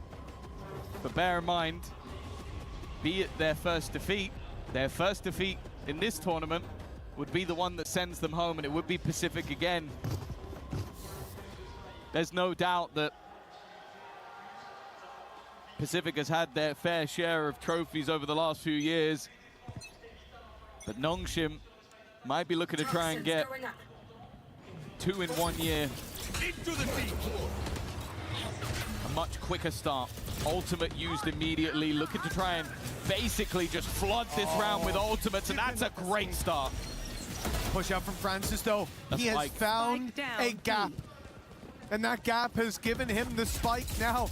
Nongshim on their way, flooding back into the site as a wave comes plowing forward. They're using that as a gap. They're going to push through it themselves and look for the fight. X-Ross is shut down, and Francis trying to spur on and defend that spike. Puts us back to even territory, but for how long? With Dambi still floating around, a sliver of health is all he has. A single shot, a wall bang, enough to take him out of this round, and he would have been the last man standing. He is! But he wasn't against 2 with a single point of health. Dambi saves the day, and for Vitality, this is a round lost in a more conventional way, but their route to this deficit, RB spams through the smoke, Dambi's up through the wall. Francis saving with the ult at the last second. It's felt like so many of these rounds have been stolen from them, and this one is taken right out of their hands. I think the more damning thing as well is that this was the round where they go, okay, let's spam our ultimates. Let's use that Reckoning. Let's use that Hunter's Fury to get us into the site. And they got Ivy, who's been the problem. He's top fragger right now. Or what? But then they end up losing to a low HP Dambi, who was almost wall-banged out of the round. Even still, though, they have a little bit to play with in this one. Well, their Reaper is back from the dead. Death looking to take them down to the depths of hell. As that's where Vitality sit right now. A plant within the A site, a Viper's Pit used. You can see how much these rounds are important to them. The other ult in play is that Blade Storm, and Durka is being surrounded. He still holds on to life. Needs more, though. The rest of his teammates don't have much to play with. It's Sayonara lurking with the rifle. If he wins this fight, they have hope, and he does. That's a big kill. Spams in the smoke have been huge for Nongshim so far. Vitality going through it? Just need to survive this onslaught. And Chronicle, well, hold on! X-Ross got them both! That plant is bắn kinh for quá. this position. Sayonara, he has to run at them! And he thought the shock darts would be enough! But X-Ross, he took those bruises. Giờ trừ khi Nongshim nó ngu lên thì không có cách nào mà nó thua được nữa. In the end, as Nongshim continue to streak these rounds together. The unfortunate truth is, if that pit had done enough decay, and by the time he got there, they were still decayed, those shock darts would have been enough. But he was on the wraparound, so by the time he gets there, all of that decay has faded away. X-Ross with another massive round for the team. And that's all the ultimates. All 5 used in the last couple of rounds for Vitality. Looking to try and pad the gap. And instead, they found themselves further and further behind. And their opponents are unrelenting in the force that they use, but this time they are punished. Another couple of kills coming up for Sayonara. He's trying his best, 10 already. But they now have to deal with the op in other hands. That's the thing. It's not like we're looking at the Dambi show here. 2 players spam the wall and Yumpy goes down. It's been the story of Vitality's game so far, but this wrap from Prophet could be everything. He's blindsided 1. He doesn't know exactly where Francis is. And with RB holding the wrap around, that's the spike. Vụng vỡ rồi, It's in the hands Vitality of ơi. Nongshim now. The position of Prophet may not matter as he moves towards the elbow, but look at the reposition from RB. This is actually disgusting. If Prophet suspects this, he's looking across the stage. He can see his opponent's screen, because you would never expect RB to be there that quickly. An instant rotate. And Nongshim, they cannot seem to put a foot wrong. The crazy thing about this round is you have 2 sides of the coin. You have this, with just a prediction, and then you have mấy Vitality làm gì cũng dễ đoán. It's just all about placement. It genuinely didn't matter if he connected every single shot in that moment, because he was so well placed to deal with them that there was no way they'd have the expectation of him being there. Deflated on the Vitality side. And Nongshim, wow, you can see by the way they're playing, they feel unstoppable. When I play against a team who gets 10% as lucky as this squad, I get an RR refund. This is ridiculous. Nongshim playing a game that shouldn't even be allowed.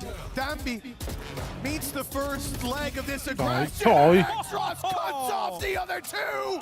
It's Nongshim again. Bây giờ không thể nào nữa. A commanding position to play from.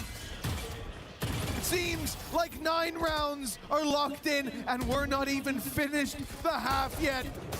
With barely a bruise. They stand strong in the choke. They take down every single one of the Vitality players without breaking a sweat. Oh, they look crushed. And they're getting crushed in the same form. Their key may survive for now, but it feels like it's soon to be heading to the back of the stage where the Crusher awaits. And going into the playoffs, we spoke about the amount of EMEA teams that were heading deep with an opportunity. Heretics, the defending title holder, fell. The hometown hero of Mates went next. BBL may be the only one left by the end of today, as Vitality have a mountain to climb, and Nongshim flying that flag of Pacific look to do it with pride. That's another opener for Dambi. Make no mistake, it's a packed house here, but it's quiet in this arena as pick after pick after pick goes to Nongshim. A sea of red. Qua game này cũng không khó đến thế. Spilled on the stage. Nongshim 10 rounds at the half. We thought that Split was a dominant display, but this is desecration. Oh, this is, well, I think that's all you need to see. A calm, and maybe the fear in the eyes of Vitality.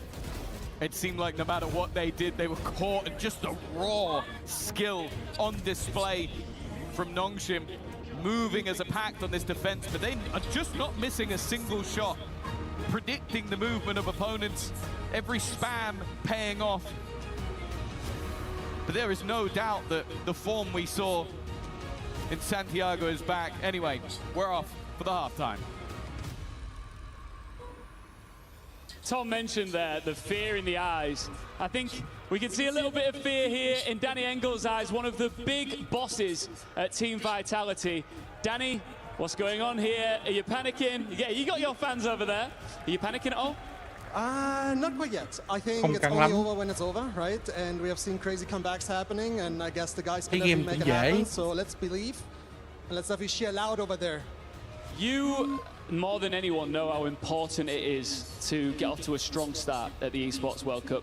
Of course, we talk a lot about each individual trophy. They all matter because collectively, every single great performance you put in across all of the titles over the 7 weeks here at Esports World Cup give you points towards the club championship. You came so close last year. Falcons took the title. That's why you're so nervous here, isn't it?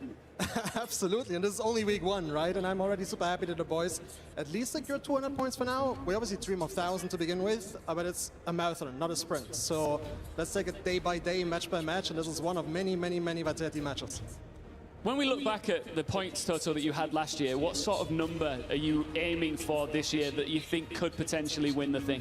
Well, I guess whatever helps beating the Falcons, I guess. But honestly speaking, I think Nhận lâu quá bắn lẹ đây. So much.